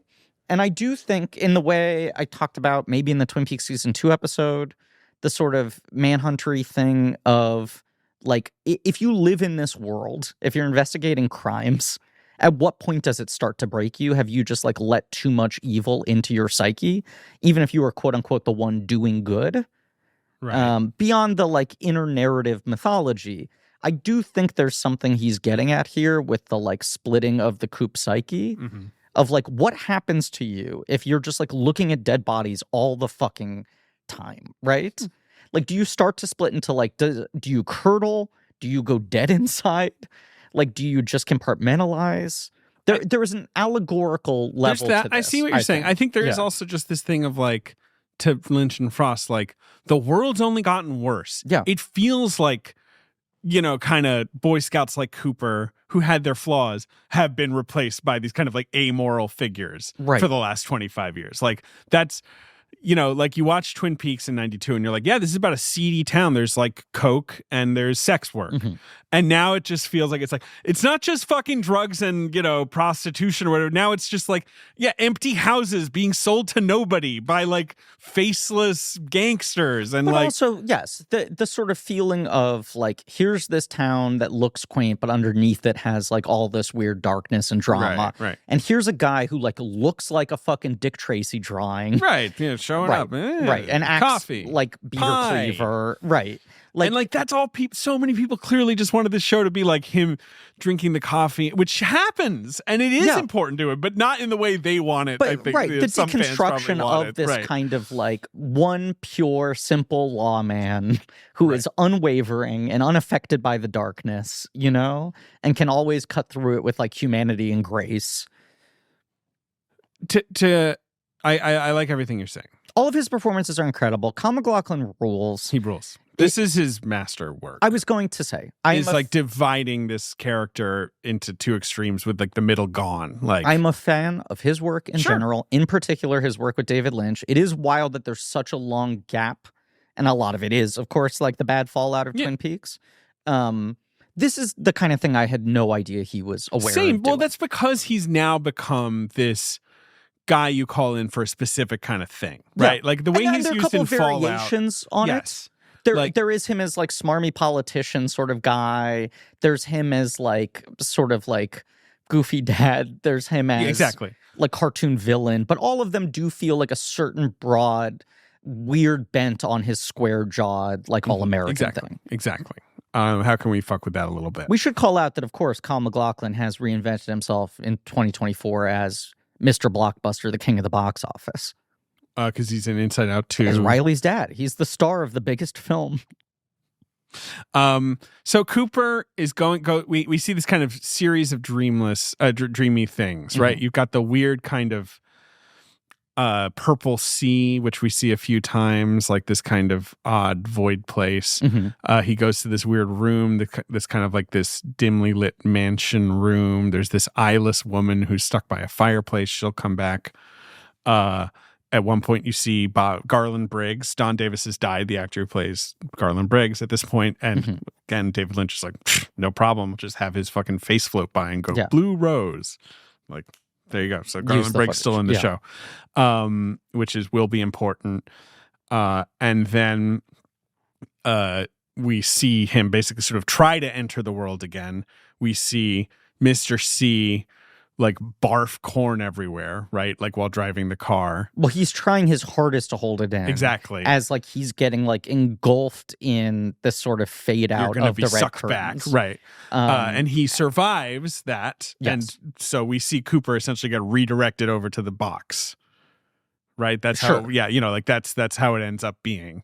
But we've already seen Dougie. We see Dougie with Jade, who's a sex worker who he's like in one of these empty houses with, right? Yes. Across the street from Haley Gates as like an addict mother. Right. And he also barfs up corn. He barfs up a different thing. Dougie barfs up. You're right. It almost looks like a fucking rump roast or something. Right. And then he goes to the red room and gets turned into an orb. Yes. Which I love. Where they're like, enough of you, boink. But there's a difference to like when Mr. C finally breaks down and pukes. It's like this endless stream of like this cream corn type thing. Yeah, right. Yes. And then when the cops come to get him, they're like, "This is the worst smelling thing of all time." Right. The one cop who gets because it's like evil, it's despair. That's what the corn is. Right. Two steps closer is then like almost like comatose. They mention that like a few of the guys are now laid up in the hospital. They have to call him back up with gas masks. Whereas like Jade comes out from the bathroom and is like, "When'd you get a haircut? Why are you wearing this suit? Were you wearing a wig the whole time?" And then it's like, "Ooh, are you sick?" It seems like what he puked up is a little bit foul, but it's not like... No, it's not the milk of human evil or whatever he comes out of the electrical socket, right? And so now we have him in Dougie Cooper's life but now instead of being the douchebag that Dougie Cooper we assume was. And like a doofy douchebag. Right. He's this sort of trim, silent, black-suited zombie kind of guy, you know, who just repeats what is said to him. Yes. And has really no reaction to anything until he drinks some sweet coffee. He has the literal look of authority. It's like Lynch tapping into why he was so drawn to this guy in the first place. That's the big, yeah, exactly. Right, just the look.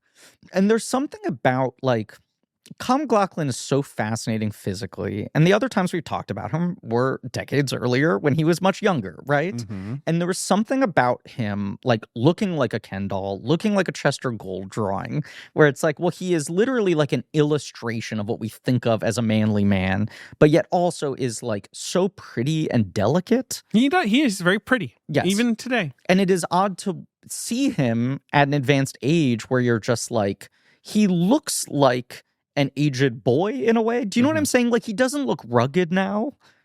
He's not like grown into some like Sean Connery has passed over into like his silver fox age. And I obviously they're like dyeing his hair in this and making him look as sort of like natty as Cooper. But there is something about like he's aged incredibly well. And there's something uncanny about just that face drooping only a little bit. You know, he doesn't have these deep lines. No. He looks good, but he looks old. Yeah. He's never going to be pretty like he was as a young man. Yes. He's now become this like hot silver fox. Yeah. But that's sort of post this. What I'm saying, this is trying to go for a different look. It's going for the uncanniness of like,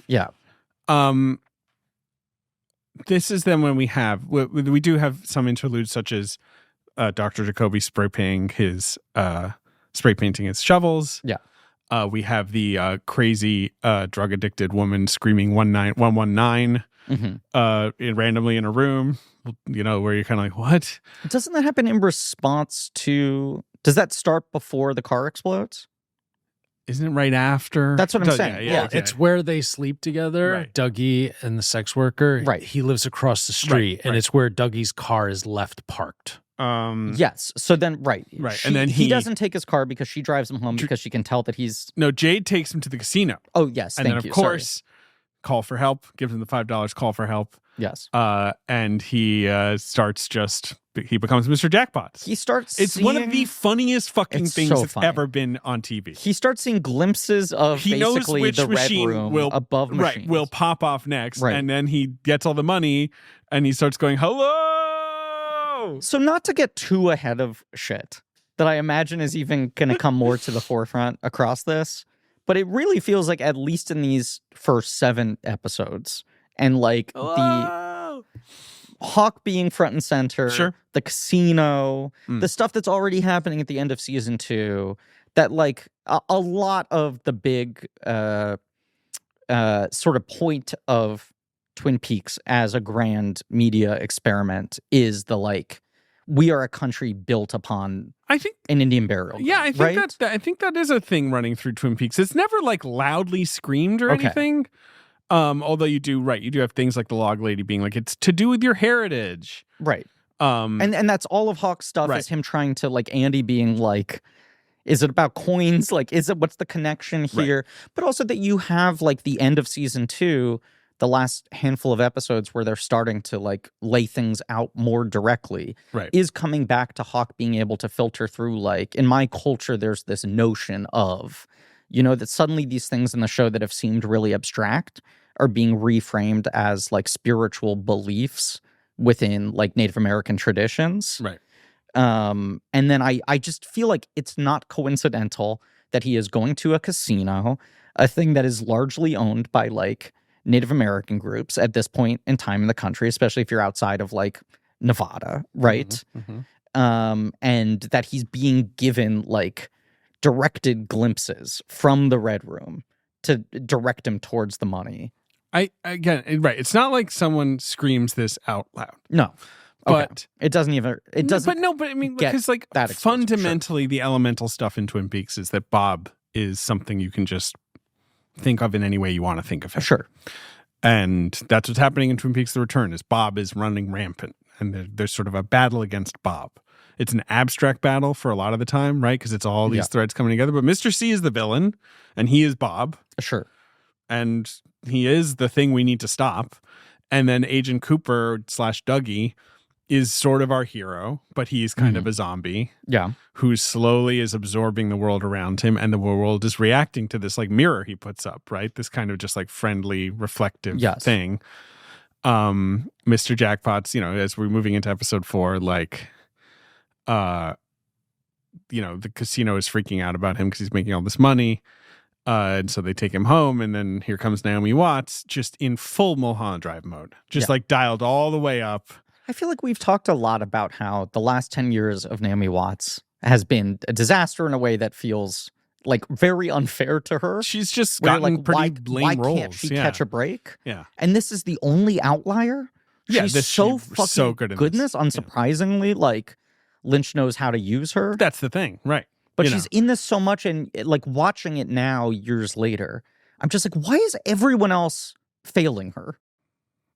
I think she's just, I've said it before, like she's the fourth choice, for a lot of these plum roles, and she doesn't get them. And instead she gets these kind of like okay roles, leading roles. She's had a handful of abject disasters as well, though. Not just like Book of Henry and stuff, but it's like, like here's like a career lifeline. She's going to be the lead on the Game of Thrones spinoff. And then they're like, never mind, this one isn't happening. Pilot buried, new show happening. Sure. There've been like a couple things like that where you're like, this almost feels cursed now. Well. Although, married Billy Crudup, hot couple. Sure, but didn't she, have her relationship with Liev Schreiber for a long time, and that fell apart? Yeah, and I'm saying on the rebound, she married Billy Crudup. Sure, yeah. He's definitely never cheated on his wife with the fucking nanny or whatever he did. I forget what he did. Claire Danes. Allegedly. Oh, yeah, right. It was Claire Danes. Right, yeah. Whatever. I can't care. This is who almost cares? All the celebrities, they're always cheating on each other. Who can get excited it's anymore? Like plot lines from Twin Peaks. Who's been fucking who? At this point, I think it starts in late in episode 3. Okay. We're bringing in Gordon Cole, played by David Lynch, who is one of the biggest characters in this show. Watching this, I thought, why is he the funniest actor alive? Why is he funnier on screen than anybody? I know we've made... He's very funny. A lot of hay out of... his voice. Yes. Doing the impressions, almost anything is funny in a David Lynch voice. But somehow his performance is funnier than David Lynch as a person is. The idea of him, there is such an odd presence to how he performs as an actor, beyond just the voice and everything, but especially at this age... where he has that like gravitas that everyone gets to in the later decades of their life. The weirdest thing to me about Cole in this series, and like a lot of this storyline is always just going to be Cole and Miguel Ferrer, another actor who had passed away by the time the show aired. Albert, obviously, and then Tamara Preston, who's this new character played by Krista Bell. Who is this kind of stand-in character. She's whatever, the newbie. I feel like she's also Lynch being made fun of for like casting these gorgeous women and then like like having a crush on them or whatever, right? Because like that's what Gordon Cole is basically being criticized for with her presence, right? Everyone's like, Gordon, she's just a good agent. But Gordon, especially throughout the show, is kind of the exposition guy. Yeah. The FBI agents are the ones who out loud the most will be like, here's what's going on. Like, we're on a hunt for Bob. Like, we're trying to figure out what Judy is. Like, they're the ones that are sort of like talking about the mission. Well, also with Cooper like pulled apart into like these weird abstracted forms, he becomes the moral center of the show. He is. And that is very apparent early in episode 4, where he goes to see Denise, David Duchovny's character from Twin Peaks season 2. The kind of character you might expect they'd go like, we don't need to check in with everybody. Exactly. Maybe it's risky to try to revisit. Yeah. This like Lynch looking down the camera basically and like lecturing his audience, not in a bad way. Like just sort of incredibly moving direct moment of him saying, fix your hearts or die. It took 8 years for me to watch this show. I remember you had heard of that, seeing someone post the night this episode aired with just the screen grab with the caption on and I told them, fix your hearts or die. And just being like, wow, that is the best fucking way to put it. It is a line that has stuck with me just off of seeing a fucking screen grab for a decade of like, yeah, that's how I just think about all of this fucking shit now. Yeah. Of people who refuse to change in a way that is tolerant of other people. Right. Who like insist on being fucking prejudiced out of habit. Yeah, it's perfectly stated. A fascinating scene. And there's something to just the simplicity of Lynch as a performer for how bizarre and overstated he is. It is like, it's him and Louis and it's him in the fucking Fablemans, where it's like, is anyone more effective just basically staring down the barrel of the lens and saying the thing? Absolutely. Yeah, just kind of, I mean, the ostensible point of that scene, right, again, is like, your mission, if you choose to accept it, is figure this out. Right. Mr. C, like, who's this? But it's really, right, this scene of Lynch being like, your character was a part of season 2 that I am not forgetting about. And like, I want to address that, like, you know, your identity is paramount. Like, right. So, I mean, I think Duchovny's performance is very good. I loved it. In this scene in particular, but also, like, you watch season 2, comes on screen, you're like, is this going to be a problem for someone watching like me for the first time decades later?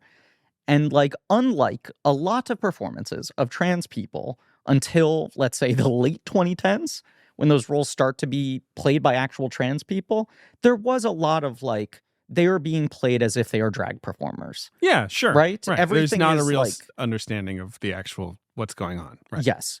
And I do feel like Duchovny, to his like best abilities, tries to play it like a real person. This is like a woman. Yeah. I'm not like overstating it. You know, I'm not sort of like doing, the broad strokes. Yeah.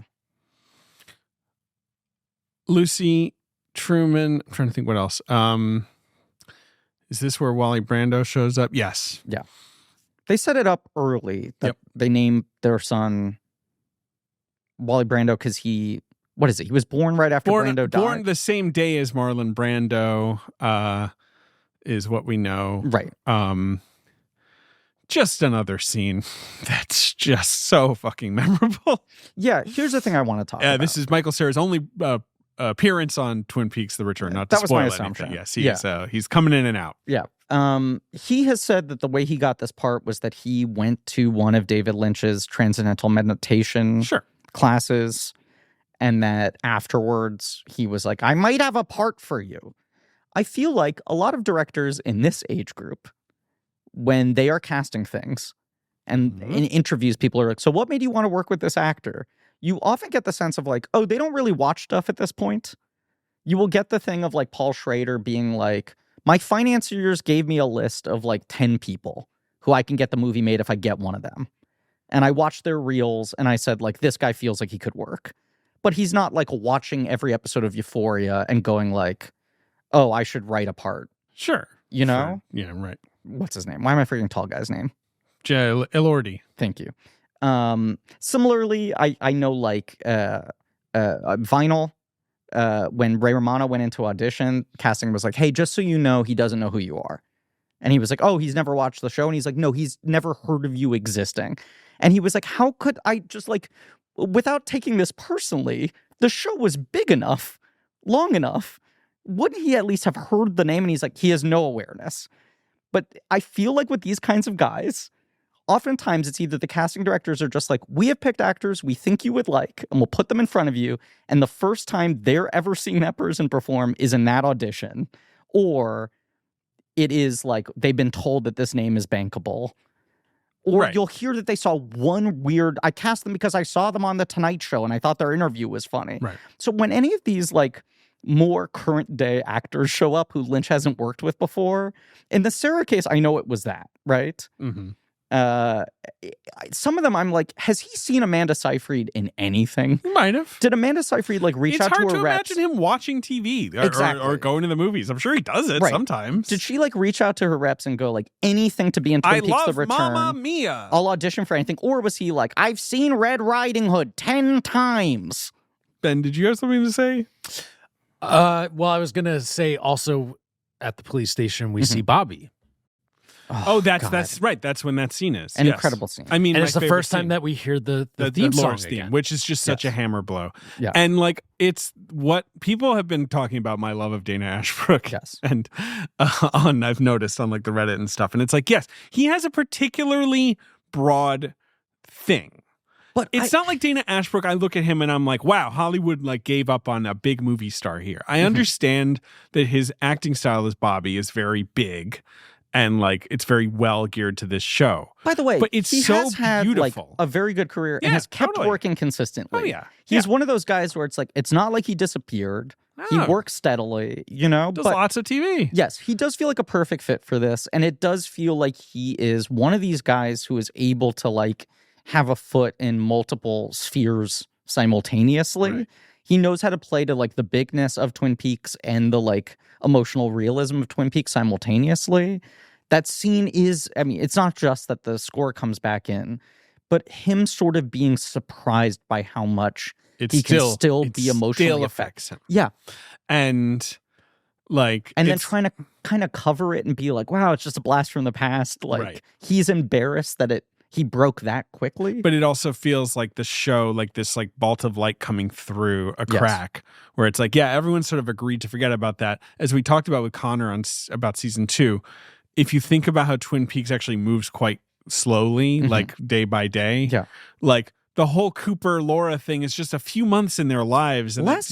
exactly. And it's just like, and then that was that. And It's Cooper like 2 weeks. disappeared. And also like season 2, once it solves Laura's mystery, stops invoking her a lot. Like if I were to Right. throw out a major ding on season 2, it's I think the most powerful thing about season Peaks from the onset is there is something about her death that has shaken this entire town to its core. Right. It feels representative of like a cultural rot that they've all been ignoring, and everyone is so haunted by it. And then once they solve her murder, it does feel like it's like, well, and on to other weird things in Twin Peaks. So like him being this affected, seeing the photo again does feel like there's this reminder of like, this is where this all came together, you know? This is what it was all about at its core. It's magnificent. Yeah.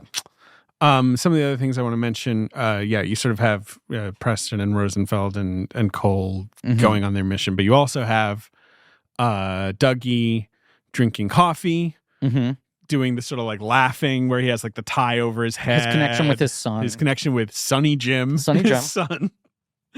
His inability to know how to pee, so he has to be like shown how that works. But you've also set up this thing And where again, he is, Naomi Watts making scenes that make no sense sense. Where she's Incredible. like, "Oh, I mean, fine, I'll just take your penis out for you." Right. Basically, like she's just this put upon housewife. Like I Love Lucy, having to be like, "Ah, Rich, Desi, don't you know how to pee?" but also he's come home in a limo with this inexplicable bag full of money, a burlap sack full of money that Brett Gelman was loath to give him. Is like, I'm dead, right? Belushi and his guy come in and beat the shit out of him and fire him immediately.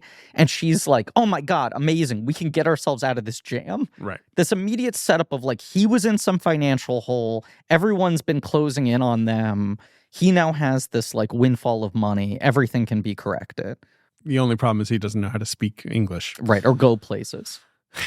Or open a car door. Do anything. Let's say it. Do basically anything. But he drinks coffee, and that does something. He loves for the him. coffee. It's a reminder, much as when someone acknowledges that he is an insurance agent, the word agent rings in his head. Right. It's like the Cooper psyche is Right. in there deep Later, down waiting right. to be In activated. episode 5, which I'm moving to now, like there's that point where the his boss is like, "Here are some case files." And he's like, "Case files." So again, it's like that's something an FBI. when he agent stops the would think of. assassin, and Right. suddenly it's like he has the He has muscle the memory of how to reflexes, right. stop a shooting from And that happening. assassin, by the way, is really normal and Normal. not Lynchian at all. No. Like to have like a weird little Wolverine of a man who's just Right. like, I was like, did someone else guest direct this scene? Episode 5 also has a scene that I watched this show live and I had not really seen it since, apart from Okay. in clips, Mhm. because this show doesn't kind of pervasively exist in does. that form. Yeah. Completely forgot about the scene with Candy Clark as Doris.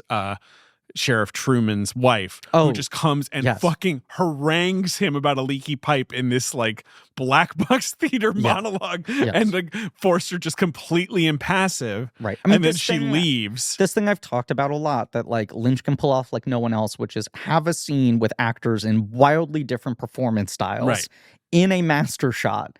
Somehow feeling intentional. It feels like, so intentional. They are in opposite universes. It's like Truman seems just like burdened with sadness. Yes. His brother, Forster is just all honest presence. Right. Like that's his whole fucking thing. The way they've written off Harry Truman is that he's clearly sick with something, and Truman, Sheriff Truman will just occasionally be like, yeah, he's still fighting. But we don't know what. Phone call scene where you only hear his side of it, and he says, like, just promise me you're going to beat this thing. Right. Which coming out of Forster is like very emotional. Very moving. But so like he's obviously like sad about that, but then he's just also, it just feels like burdened by all the sadness of the town. Yes. And everyone, all these old characters like Ben Horne, when we see them, it's like, they just never got over it.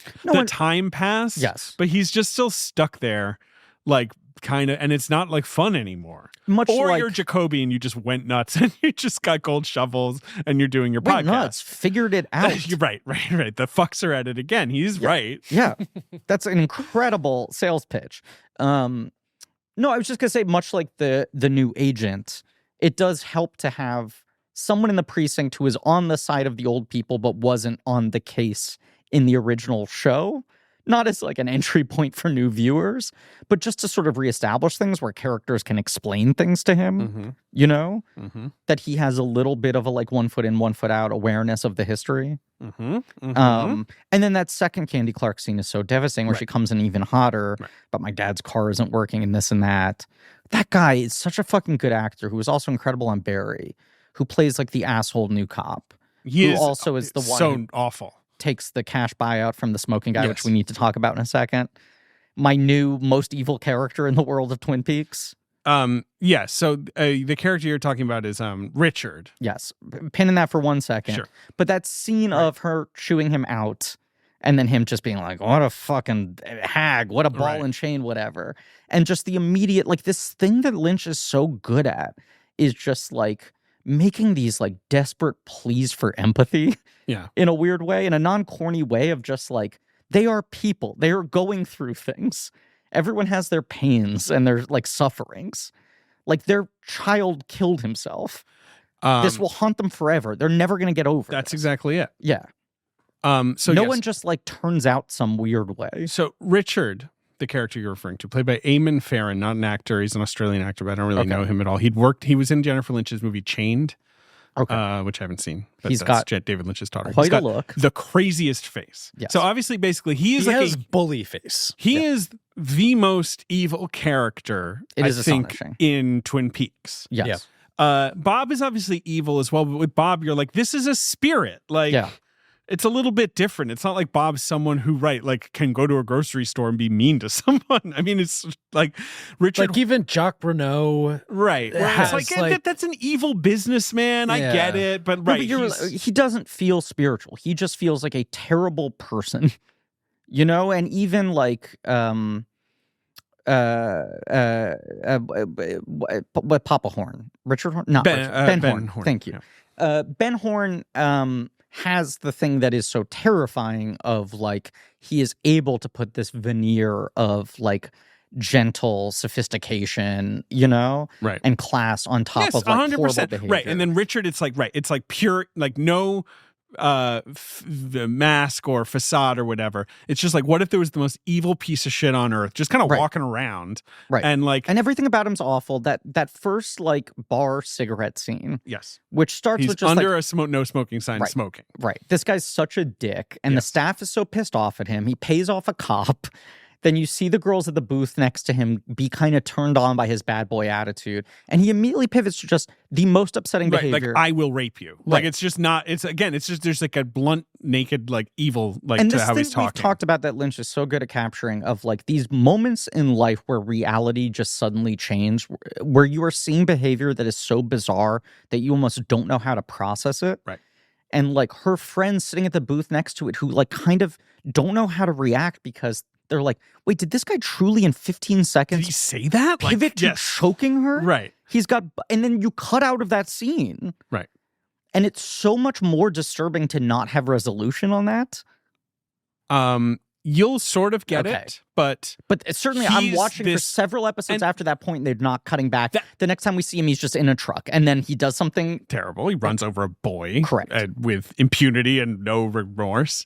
Yes, and yells, "I told him to move," when he's like 5 blocks away. This is the only. So, like, again, when this show premieres, I see some people being like, "God, there's a lot of like sexual violence. There's like nastiness in this show that's like kind of too much." I know Twin Peaks was about dark things, but like also basically the entire David Lynch project. Right. But like this is so explicit and intense. And someone like Richard, I think especially, it's like, do I want to watch this every week? Like, and I remember having that feeling a little bit with like Richard, especially, where you're just like, I kind of want to go to bed, like having watched, Nelly bake a really good cake on Bake Off, like, and make a couple, funny jokes with Noel Fielding. Like, I'm not sure I want to watch like a slab-faced evil boy like running people over. Ben's fiance's on Bake Off? Yeah. I can't believe this hasn't come up sooner. There's actually a character a little offended. on the new season of Bake Off. Who is delightful. Who's named Nelly, who's incredibly delightful. Who plays the character? Who did they get in the cast? She's a human being, David. A wonderful person. Flesh and blood. No, I think we've talked about a little bit the flip of how you felt by the end of our Park Chan-wook. Yes. Yeah. I have greatly enjoyed this Lynch experience and watching all of these things, both the rewatches and the things for the first time. I will be pretty happy to move on from this. It has been an oppressive headspace to stay in. Yeah, you're right. And I think the next couple things we're doing are going to be lighter. Yeah. Not that there won't be intense stuff in them. There is. But it's more commercial fare as well. Correct. Which was, by the way, conscious on our part. It's a little conscious. Strategic. Yeah. Yeah. But this is definitely, I don't know. David Lynch's work makes me think about the worst parts of humanity a lot in a way that I don't think feels exploitative or like punishing for like effect. It's really him trying to reckon with these things. But it's nasty. It's nasty. I can't think of any better way to put it. It is nasty. And that's what Kaya de Cinema said when they called this the best film of the 2020s. So to give you some other things from Jesus episode Christ. 5 I want to mention. More on Dr. Jacobi's podcast where he is Dr. Amp. Feels like his 2 listeners are Jerry Horn out in the woods getting high and Nadine, who basically is just like in love with him. Silently loves it. We don't know how strong she still is or isn't. Right. Or what year she thinks it is. Yeah.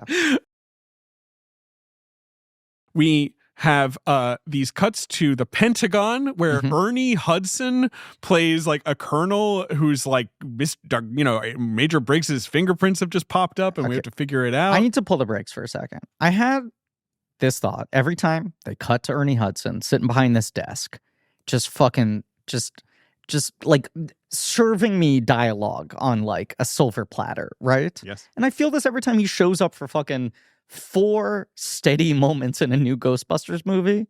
Why is no one writing like the incredible late career part for Ernie Hudson? Someone do it. This guy, he's here. He looks amazing. He looks unbelievable. He is like a classically trained like titan of an actor who is like beloved. Anytime he shows up, people are like, "Oh yeah, Ernie Hudson. We love him," and like speaks without a lot of bitterness about the fact that he's basically never been utilized to his full ability throughout his career. And you're like, anyone writes like a meaty dramatic supporting part for Ernie Hudson in a TV show or a film is going to look like a fucking genius. So like he has like a Robert Forster, Jackie Brown-esque. You could frame him in a way that would feel. So you're saying the Frozen Empire didn't do this for you? It tried. It got close. I will say the one scene you saw Frozen Empire. Yeah. I did, yeah. There's the one scene with him and Aykroyd arguing about the running of the business that I'm like, just by the nature of Ernie Hudson being such a pro and Aykroyd so deeply believing this shit, of course, for like 3 minutes, you're like, this movie feels like it's about something, even though it's nonsense.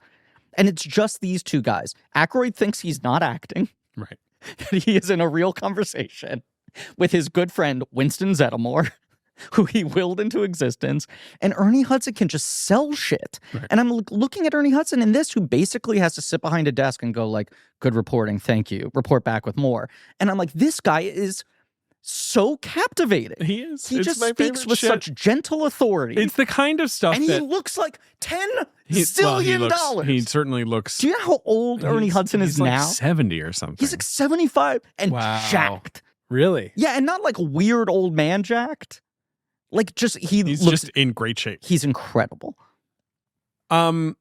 Yeah, I mean, again, right. If Showtime was just like, hey, this has to be 10 episodes, stuff like Jane Addams and Ernie Hudson, like this sort of random cuts to these sort of procedural workers being like, there's a weird thing with these fingerprints. Yes. Would probably go. Yes. Like the assortment of cops in like Arizona and Vegas and, where it's just like these great David Lynch character actors being like, yeah, I don't know what's going on. Like that probably all go. But I love it. I love sitting in all that. No, and I'm repeating myself here, but I do love the thing of like when a new element or a new world or a new thread is introduced, you have no idea what kind of follow-up or continuation you're going to get and when. Yes. So something like Jane Addams, you're like, I could see this being a character who's in this one episode a lot until they get the conclusive like findings they need from this autopsy. And instead, that's like doled out across episodes. She's kind of in it a fair amount, but just in little bits. Right. Okay, so some things that happen in the biggest thing that happened in episode 6 is we meet Diane, played by Laura Dern, the person that Dale Cooper talked to on the recording, on his tape. This whole, he's always addressing Diane. Here is Diane. This is the one card they play in that kind of legacy-quel way. Yes. If them, where you're like, not only are we showing you Diane, but she's played by like David Lynch's muse, Laura Dern. A real, like, how could you ever cast someone who is satisfying in the role of Diane? It's like, that's the perfect way to It's the perfect one. Right. Yeah. And she is, she's got a chip on her shoulder. She does. Griffin just sent us a picture of her. Ben needs to see this. This is Ernie Hudson at the Frozen Empire premiere this spring. He is 78 years old. Wow. Holy shit. Right? That's crazy. And that looks natural. That's not like Stallone muscles. No, Damn. he's just in great It shape. doesn't look like he's had work done. If he has, it's been very subtle and delicate. I don't think he has. I think he just looks good. I want to see like an Ernie Hudson, like one man, like fucking Broadway show with him melting down the house. Well, I don't know. This is my age inspiration right now, guys. I don't know. You just sent one to us? I'm going to send one now. Okay. This is the guy I want to be when Also, I'm Ben, older. just the confidence of going to the premiere just wearing jeans and a black t-shirt. Yep. And he's like, I got to show off the...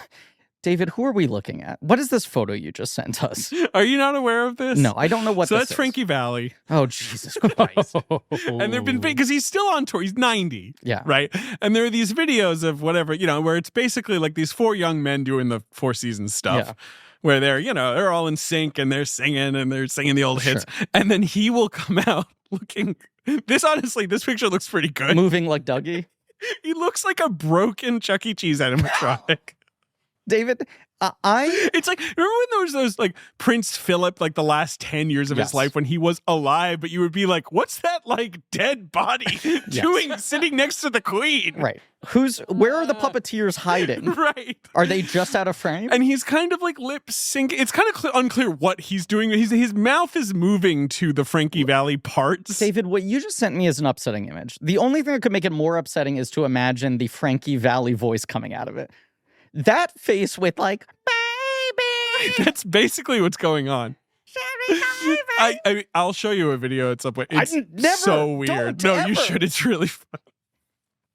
This is the thing that happens. I just want people to know. If we talk about an image on an episode that we feel like the other ones need to see, we send it to the blank check group text, which Marie is in, and then Marie will just respond with something like, I can't wait to find out the context what's of this now? Because she's not hearing the conversation. She'll hear it like a month from now when she listens to the edit. And we send the things so that she knows to post them when the episode comes out, but we don't tee them up at all for her. So she just got jacked Ernie Hudson and Frankie Valli face close. But the whole thing was like these videos started going around. People were like, "This is an elder abuse." So he had to then be like, put out a statement being like, "No one's making me do this. I like doing it." It's like, doesn't look like you like doing it, but okay. When I hear about something like this that I've somehow missed, it makes me feel really proud that I'm in a good place. You're control of the internet. Doing really well. I've been missing popped up a lot of bad shit. Yeah, there's been a lot of like, this fucking thing, and I'm like, I don't know how, but I've actually maybe got my shit under control. Griffin, that's a great sign. Thank you. It's been a long process. Yeah. But I'm just like, I don't want to be engaging with most of this. Sherry. Yeah, so there's this in part 6 is, I would say, one of the darkest episodes where Richard runs over the kid with impunity. You say run over. He runs through him. The kid. He kills this child, his mother screaming. It's I don't even really want to talk about it. But there's also what's his name is there? We should Harry mention Harry Dean. Yes. Which is like them tying in a Fire Walk With Me only character for the first time. Yeah, that's true. I'm trying to think if there's more. But another person who's no longer with us, like... Yeah, he died the year this came out, for sure, 2017. It is crazy how much this show ends up being... not to repeat myself... Well, don't repeat It's sort yourself. of like final bow for so many people. But yeah, and other upsetting stuff, Truman's wife... Yeah, like this is just kind of a dark episode. Diane's just like this sort of like... clearly kind of fucked up person who's really mad at them, so there's not like that like immediate satisfaction. Which is the episode that introduces Seyfried and Laundry Bag. You have Laundry Bag ending the worst job interview of all time, where a guy's like, your resume sucks. Carry on. Caleb Laundry Jones, of course, is who you're talking about. You're a piece of shit. You dress poorly, they show up in episode crazy. 5, I want to say. The baseline from Tush sucks. Right. It feels like the... Anyway, that's do you know who Becky is? Who Becky is? That's Seyfried's character. Yes, she is Mad Shanamchik's daughter. Right, she is Bobby and Shelley's daughter. I've gotten to the end of that. Right. Yeah. Because that's what I'm trying. My sort of rewatch, I forget like when that information appears or whatever. Right, she works at the diner. You're introduced to Laundry Bag, then you see Amanda Seyfried coming into the diner, asking her mom for money. She's stuck with this like... even worse version of the sort of toxic relationships we saw on the original show. Right. Are they going to continue to be a part of the show? They're popping in and out. Yeah. I just feel like the shot I knew was the tilting her head back to know him is to love him kind of glow, staring at the sky, coked up thing. Right. So when that came so quickly, I was like, is that the end of her stuff? I don't want you to spoil these things. No, I should not stop spoiling, asking questions. yeah, but she's around. Yeah, yes. She's absolutely around. Episode 7, I want to think. Just take a look at here. Right. So at this point, like Hawk finds Laura's diary. Yes. That's in the bathroom stall. There's this sort of reference to Annie Blackburn, things like that. Yeah. I guess the point is that these parts of the diary which implicate Leland were hidden by Leland in like one of his interrogation old seasons of Twin Peaks. Right. But yeah, Hawk finds it through a series of like Native American reappropriation symbolism. Right. Logos and coins and like these things that are like the cultural sort of commodification of his people leads him straight to this these hidden pages. Right. Albert and Gordon work on Diane and basically convince her, like, can you go talk to Cooper? We found Cooper. He's in prison. Like, we need you to identify that this is Cooper. There's something off about him. Right. Diane's like mega reluctant, but they make her do it. They go on the plane. She's very hostile to Albert especially. Yes. And then, he's like, I have to go back with Cole. They really implore her. And then that scene is so upsetting where you just see immediately her clock that something's wrong. She's got this test in her mind of like, when was the last time we saw each other? Right. And even when he seemingly kind of answers correctly, she knows it's not him, and she's very, very upset. Dern is the best. She is the best. And then we have Cooper, just the way Cooper talks in his like creepy kind of like, hello, it's good to see you again. You know, like it's so pitch cool. Down, it sounds like in post, especially when he's behind the glass. But you already have the thing of him asking for his phone call and calling the number that makes the security system short circuit, and then saying the Mr. Strawberry thing that clearly like terrifies the warden. You have this sense of like he has a plan for how to get out of here. Of course. Something about a strawberry. Mr. Strawberry. Yeah. Yeah. And so that's going along. But you got very Warden shortly after the Murphy. Diane conversation where she says like, there's something missing here. Yes. That's not the same person. Right. Then Bad Coop, Mr. C, makes his like very quiet escape. Right. Which is basically tells the guard to tell the warden he wants to talk about Strawberry, goes in and says like, I'm not going to talk about it, but I'm going to tell you what I'm not talking about. Right. And if you don't want me to talk about it more, that's the other part, the fucking dog leg thing. When they arrest him, they find the one dog leg in the car and they're like, what the fuck is this? And he's like, that dog leg wasn't coincidental. There are three other legs. Sent to other people who know about you or whatever. Right. They will be sent if you don't release me. And then he just drives away with his buddy. Right. Yeah. Pretty weird. In my opinion. No good. And what else do we have going on? This is right. This is where Ike the Spike, the strange little assassin, very normal assassin, tries to kill does kill Dougie. the other woman. Right. He's given the two photos. Right. Yeah. And Dougie stops him by like going into like muscle memory. Yeah. At one point the tree pops out and is like, squeeze his hand off. Yes. It's kind of cool. But you also have the thing when he's assassinating the first woman and going through all the other people in the office who are witnesses. Right. Where he like bends his assassin spike. Right. He's got his like what is it? Is it like a letter opener or like an ice pick? I think it's an ice pick. Yeah, it's like an ice pick. Exactly. That's with his this, tool of a innate wooden carved handle. Yeah. Right. Yeah.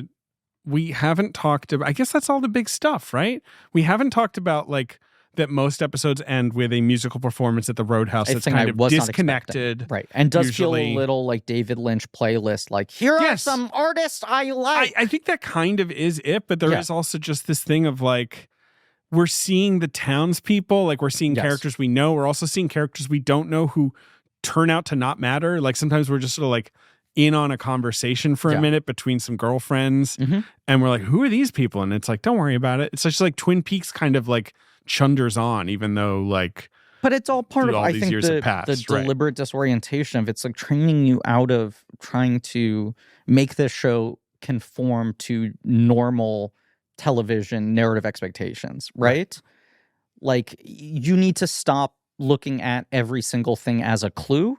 There's a certain part of me that thinks, I mean, part of it is just him evolving as an artist and being interested in different things, right? Yeah. But there's the thing at the beginning of Fire Walk with Me where Lynch is literally like creating this like woman who does like a pantomime of clues that are meant to be like deciphered as to what the case is. The thing with his the interpretive dance woman. I love her. Right.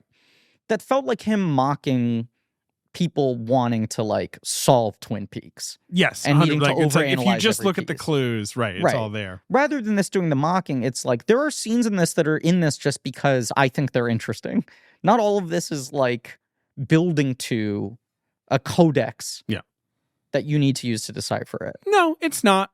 I'm realizing something we haven't touched upon, and we don't have to spend that much time, but just the money that Dougie owes. Mm-hmm. That whole little subplot where they're the two hitmen who put a bomb under his car. Right. Yes. The kid explores it and you're like, the kid's going to blow up, and then he doesn't. Instead, it's like carjackers get exploded. Yes. Mm-hmm. And then Jeremy Davies. Who's that? Jeremy Davies, one of our twitchiest actors, was Faraday on Lost and was in Saving Private Ryan, and he's the one with the crazy hair who goes to meet her at the playground to get the money. Yeah. Nice. Yeah. Just popping in. The Naomi Watts performance was just so good, but her fucking monologue where she convinces these guys to accept her terms. Right. Again, just force of nature kind of stuff. And the same thing happens with the investigators who come to check in on the exploded car at Dougie's office, where she's able to just talk these people down, but she's also able to like weirdly contextualize Dougie. You know? Like he can say his two elusive things and people are like, what the fuck? And then she comes in, she's like, you don't understand what our life is like. The other scene that is unbelievable, I mean, I should say the other scene. A scene we have not talked about that is unbelievable is Dougie coming into his boss with all the folders where he's done the doodles. And his boss is like, how am I supposed to make sense of this? And Dougie just repeats, make sense of this. And then he looks at it. And this guy gives this fucking unbelievable performance, checking the notes back and it dawning on him like, oh my God, it all makes sense. And it's a great Lynch thing where what happens over and over again. He right? doesn't explain what has now become clear to him. Yeah. But he's like, this is a stunt. He's just someone who I makes can't you believe I was sit down blind. and think about things. Right. He drew a staircase moving from one line down to the other. Right. And now I see these things so clearly. Yeah. Yeah.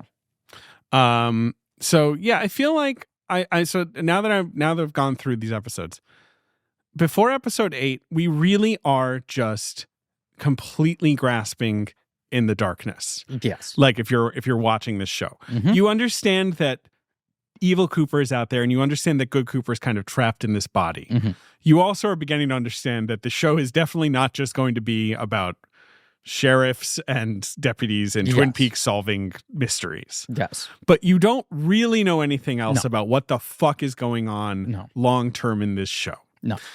I guess it's just like, it's a lot of plot lines.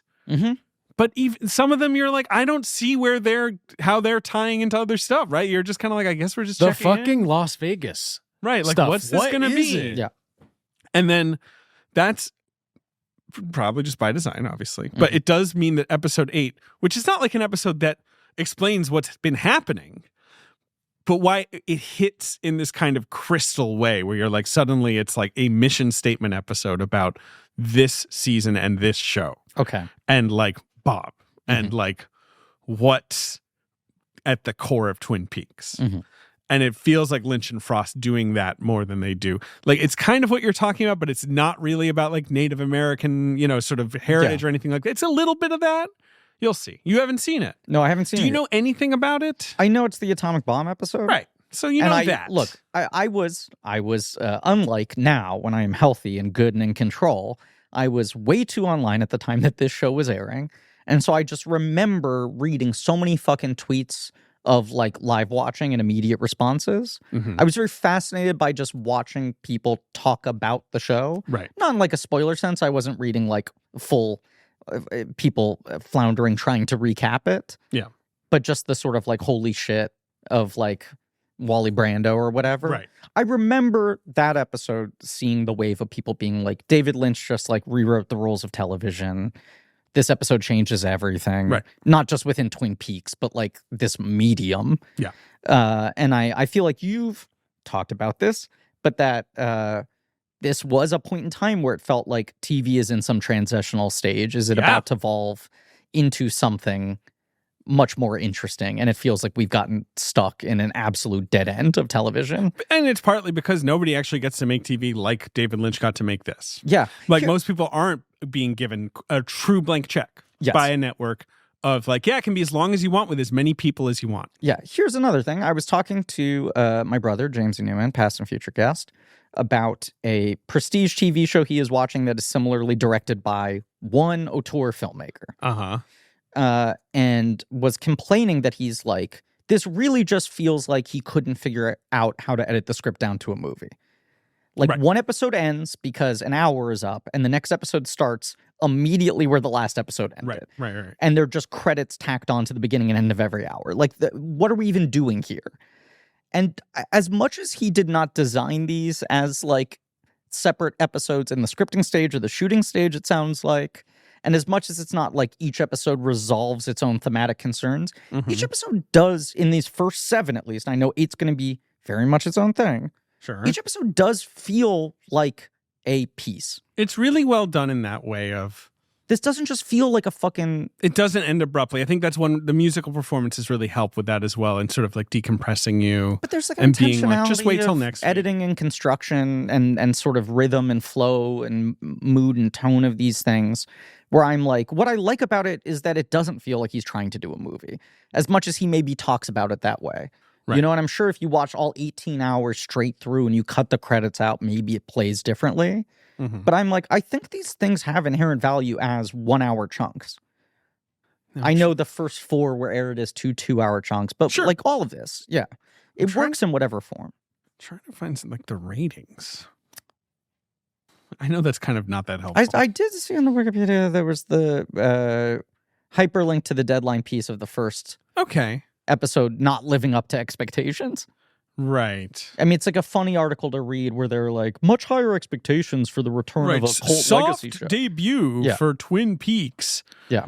Okay, I have found that article. Okay. Can you just find... Got a 0.2 in the demo. any ratings list from that? Yeah, that's what I'm trying to look for here. Yeah. Deadline's not exactly the most useful on this front. There's just not anyone that keeps like a clean database of this stuff. That's weird because in every other sense, the Nielsen ratings make perfect sense. Are flawless. It's another thing Conan talked about recently on an episode where he would be like, we realized like that the demo fluctuating for us would be like 6 people with Nielsen boxes at 1 a.m, like just not turning their TV on that day. Like it was the sample was so small. It is insane that for decades, the way television success was measured was they would just randomly write to certain people and be like, congratulations, you've been selected to receive a new box.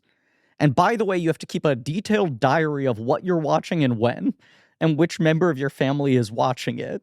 And then they'd get the reporting back from those people on honor system, that they were reporting things accurately, and they would extrapolate from that. Well, if 30% of the families we sent boxes to are doing this, it probably means 30% of America is watching the same thing. That's how they did it. It's insane. Makes no sense. And now we have all of our television in a way that is very easy to track. Like you can get hard ass data, and all the companies are like, we're not really, seconds watched over years. All right, maybe this is something. Yeah, just give me something. All I ask these for like is something. Broken websites. Jesus Christ. Interactive TV ratings database. Help me out here. Please help the man out. You know what? We're just doing the top 10 shows of 2017 right Great. now. Okay. I'll think of other things maybe if I can find them later. But Twin Peaks didn't crack this, sadly. Wow. And it's kind of annoying what the number 1 show of 2017 was. It's kind of annoying? Well, because it's just Sunday Night Football. It's always annoying when it's just that. That's very annoying. But all right, but what's number 2? Number 2, is it the Big Long-running Bang Theory? sitcom, The Big Bang Theory. Yep. Okay, what's number 3? Newer procedural drama. I think just recently ended its run. Blue Bloods? No. That is not on the top 10. Is it an NCIS? No. Is it a Chicago? No. It's not part of a series. It's a total standalone? Yeah. And it just ended? Yeah, it just ended its 7th season. This is its first season. Weird. It's not The Good Doctor? It is The Good Doctor. The Good Doctor. That was the number 3 show on TV. It was huge. He was a good doctor. Yeah. I This guess. is another fascinating I thing. don't That know. show was huge. It obviously, its peak was early, but it stayed big. Mm-hmm. The financials of television are so fucked that the show ended season 7 basically because they were like, it is impossible for this show to stay profitable. Right. The old systems in place of how much actors get raises the longer shows go on and when they have to renegotiate contracts, they're now at like a perfect sort of bottleneck of the show is so successful that they can't argue that there isn't room to give them raises, but also if they give them raises, the show no longer makes money because the value of a show is so dispersed now. Speaking of. And every year, just fucking ad sales money goes down. Anyway, go on. Number 4, spinoff of a sitcom. Young Sheldon? Young Sheldon. Sheldon burned Also out the recently box ended, office. correct? Yeah, finally did. Now there's a spinoff that people think is problematic, maybe? Zygote Sheldon. No, it's Sheldon's brother-in-law. Oh, boy. I'm not okay. kidding. It's Sheldon's sister's first Georgie marriage. and Mandy's first marriage. Yes. Jesus. Okay. Number 5. It's Give me a something. big running show, procedural. You've Okay. already mentioned it. I have. Is it Blue Bloods? Nope. Is it Law and Order? Nope. Is it Mothership NCIS? It is Mothership Original Brand NCIS. Mark Naval Criminal Investigative Service. Which now they're doing a prequel show about young Mark Harmon. Good. Yeah, great. Is it just NCIS Origins? You're right. Yep. Starring Austin Stowell. It's Yes. naval. They do naval crimes. It's a JAG spinoff. People forget that NCIS is a spinoff of the show Hey, Jag. I never forget. I know you don't. I know you don't. Jag. Jag, which was one of those shows when I was a kid where I was like, this is just like for grown-ups. Yeah. Like who are boring. Like There that's was- what that show is. There was like a run of like 2 or 3 years on SNL where sketches kept making references to Catherine Bell from Jag as like the hottest woman in the world. She Like they was a used her as like placeholder hot woman. She was hot. Where I was like, clearly one writer at SNL has a Okay. huge thing. Yeah. This keeps coming up. Number 6, big drama that was a big hit, big buzzy drama, network drama. Are you being facetious? No. Is it The Good Wife? Nope. Bigger than that. Yeah. Way bigger. Yeah. Buzzy. And it's ended since? Yeah. Where was it in its life at this point? It would have been. I don't need hard numbers. Just give me kind of like, it's like bell this is curve. the end of its first season, I think. Oh, wow. So this was the start. Mhm. It ran for 6 seasons. Is it How to Get Away with Murder? No. Is it a Shonda? No. It's not. It doesn't take. It's not within No. Shondaland? No. Well, don't get angry at me. I think that's a Stop fair asking the question. same fucking question. It's not my fault you need to poop again. I don't actually. It went away. What a twist. Much like Twin Peaks: The Return. Sometimes you feel guaranteed that a thread All right. Come will on. come I back. don't even know why we're doing number 6. We don't usually do that. We're going to 8 this time. Number 6. It just ended. It was buzzy. This was season 1. Yeah. Was it an Emmy player as well? Yeah. It won Emmys. What network was it on? NBC. It This was Is the Us? rare, yes, Yeah. the rare Okay. network Yep. drama that actually was like an awards player. Bad show, I think, but lots of good acting and crying and stuff. Anytime I would just read a headline about like shocking twist in this week's This Is Us and I'd click the deadline for the explanation, I'm like, I swear to you, every twist on this show is you're introduced to a character and at the end of the episode they reveal that character is related to something That else. is, I think, what the show kept doing. Or yes. was a different character at a different age. Right. Yeah. Um, That man just loves the like, oh, well, of course you're a bunch of disconnected characters that have nothing to do with each other. Twist. They're married. That's not a twist. You're just telling us stuff in the wrong order. number 7 is a reality competition program. It's not American Idol. The Voice. Nope. No. Is it Dancing with the Stars? Nope. Survivor? Nope. America's Got Talent. America's Got Talent. Okay. Kind of the one people forget about, Yeah. but was obviously a big deal. It still is. And number 8 is You the forget about- only cable show on the top 10. The Walking Dead. Correct. Which Yeah. was a phenomenon unlike any other Mhm. in terms of, right. It was a basic cable show that did network hit numbers. Yep. It was crazy. They still Um, have like new offspin. Yeah, their now it's like shows. Walking Dead. The one time they went down this road at that point. These 3 characters are there. What do? They fucking fight zombies, bro. It's always the same shit. What do you think they do? They're like They're 5 dirty. They're 5 It's Atlanta. different- Yes. I think there's one that is Walking Dead, Daryl, Yes, Paris. yes. That's what I'm saying. Like, it's Yeah. literally becoming just kind of like these 2 characters. But wasn't Fear the Walking Dead That created ran as for like 8 seasons. I know. Yeah. And I that- watched at least 2 of them. I was Yes. kind of into that show. I mean, had an incredible cast. Yeah, I had fucking Kim Dickens and Coleman Domingo. Ruben Blades. Yes. Cliff Curtis. That show was like day 1, right? It was like, this is like boots on the ground, the start. Am I that wrong? was taking you back to the start with new people. Yes. Right. And then they did a show that was like Latchkey Kids in the middle, Yeah. Is that World Beyond? I think. And then now there's like, yeah. I don't know, I man. don't know. There was one that was like a Negan spinoff, right? With Right.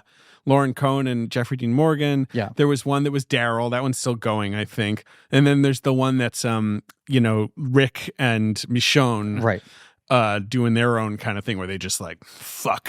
But they're all like now filling in different timeline I gaps, don't. right? Okay. I don't know. Like that's the simple fact of the matter. Maybe I dossier. have no idea. Maybe what's going dossier for next episode. Maybe JJ. just to right up a fill us dossier. in on the chronology of Yeah. The Walking Dead and its 7 spinoffs. Mhm. Yeah, the other shows in the top 10 are Another Day of America's Got Talent Okay. and Bull. Bull. Remember Bull? Bull. Is that still on? No, I think ended.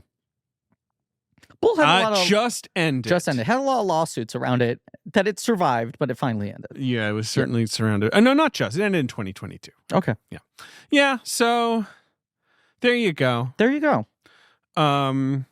But yeah, just crazy to think about The Good Doctor. We will be talking about. Look, the number one takeaway from this, our episode on the first 7 chapters of Twin Peaks: The Return, is that it's crazy to think about The Good Doctor.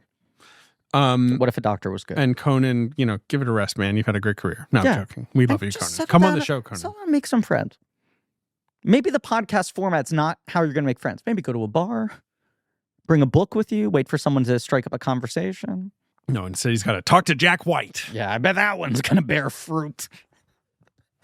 Look, Conan. With all due respect, Al Pacino is old. He doesn't have space in his life for you to be his friend. You've known Jack White for like 20 years. If you were going to become friends, it would have happened by now. You've done a bunch of projects together, and you're not friends? It's so funny how it was initially him like, I'm talking to interesting people, and now it's like, so I hear you have a TV show. I mean, just like, obviously it's how you book these shows. The premise originally was, do I have friends who aren't in show business, and are show business friends real? I'm going to have people on who I have a history with. Right. And interrogate, are we actually friends? Right, and then after 20 episodes, it just became the WTF. Right, 2. WTF 2. Yeah. To be clear, we both enjoy the show. I love it. I listen to it every week, and it's really well done. Although, can I throw out a complaint?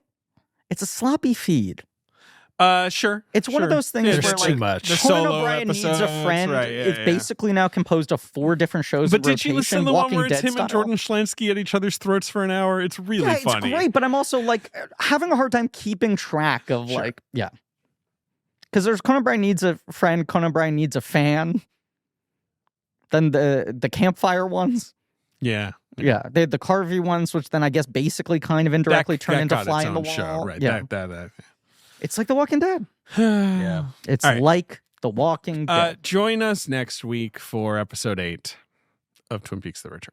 Thank you all for listening. Please remember to rate, review, and subscribe. Thank you to Marie Barty for helping to produce the show, AJ McKeon for editing and being our production coordinator, JJ Birch for our research, Leigh Montgomery and the Great American Novel for our theme song. You can go to blankcheckpod.com for links to some real nerdy shit, including our Patreon, Blank Check special features, where we are finishing up our series on Andrew Lloyd Webber, leading up to a big end-of-year Cats bash, a Jellicle Ball, if you will.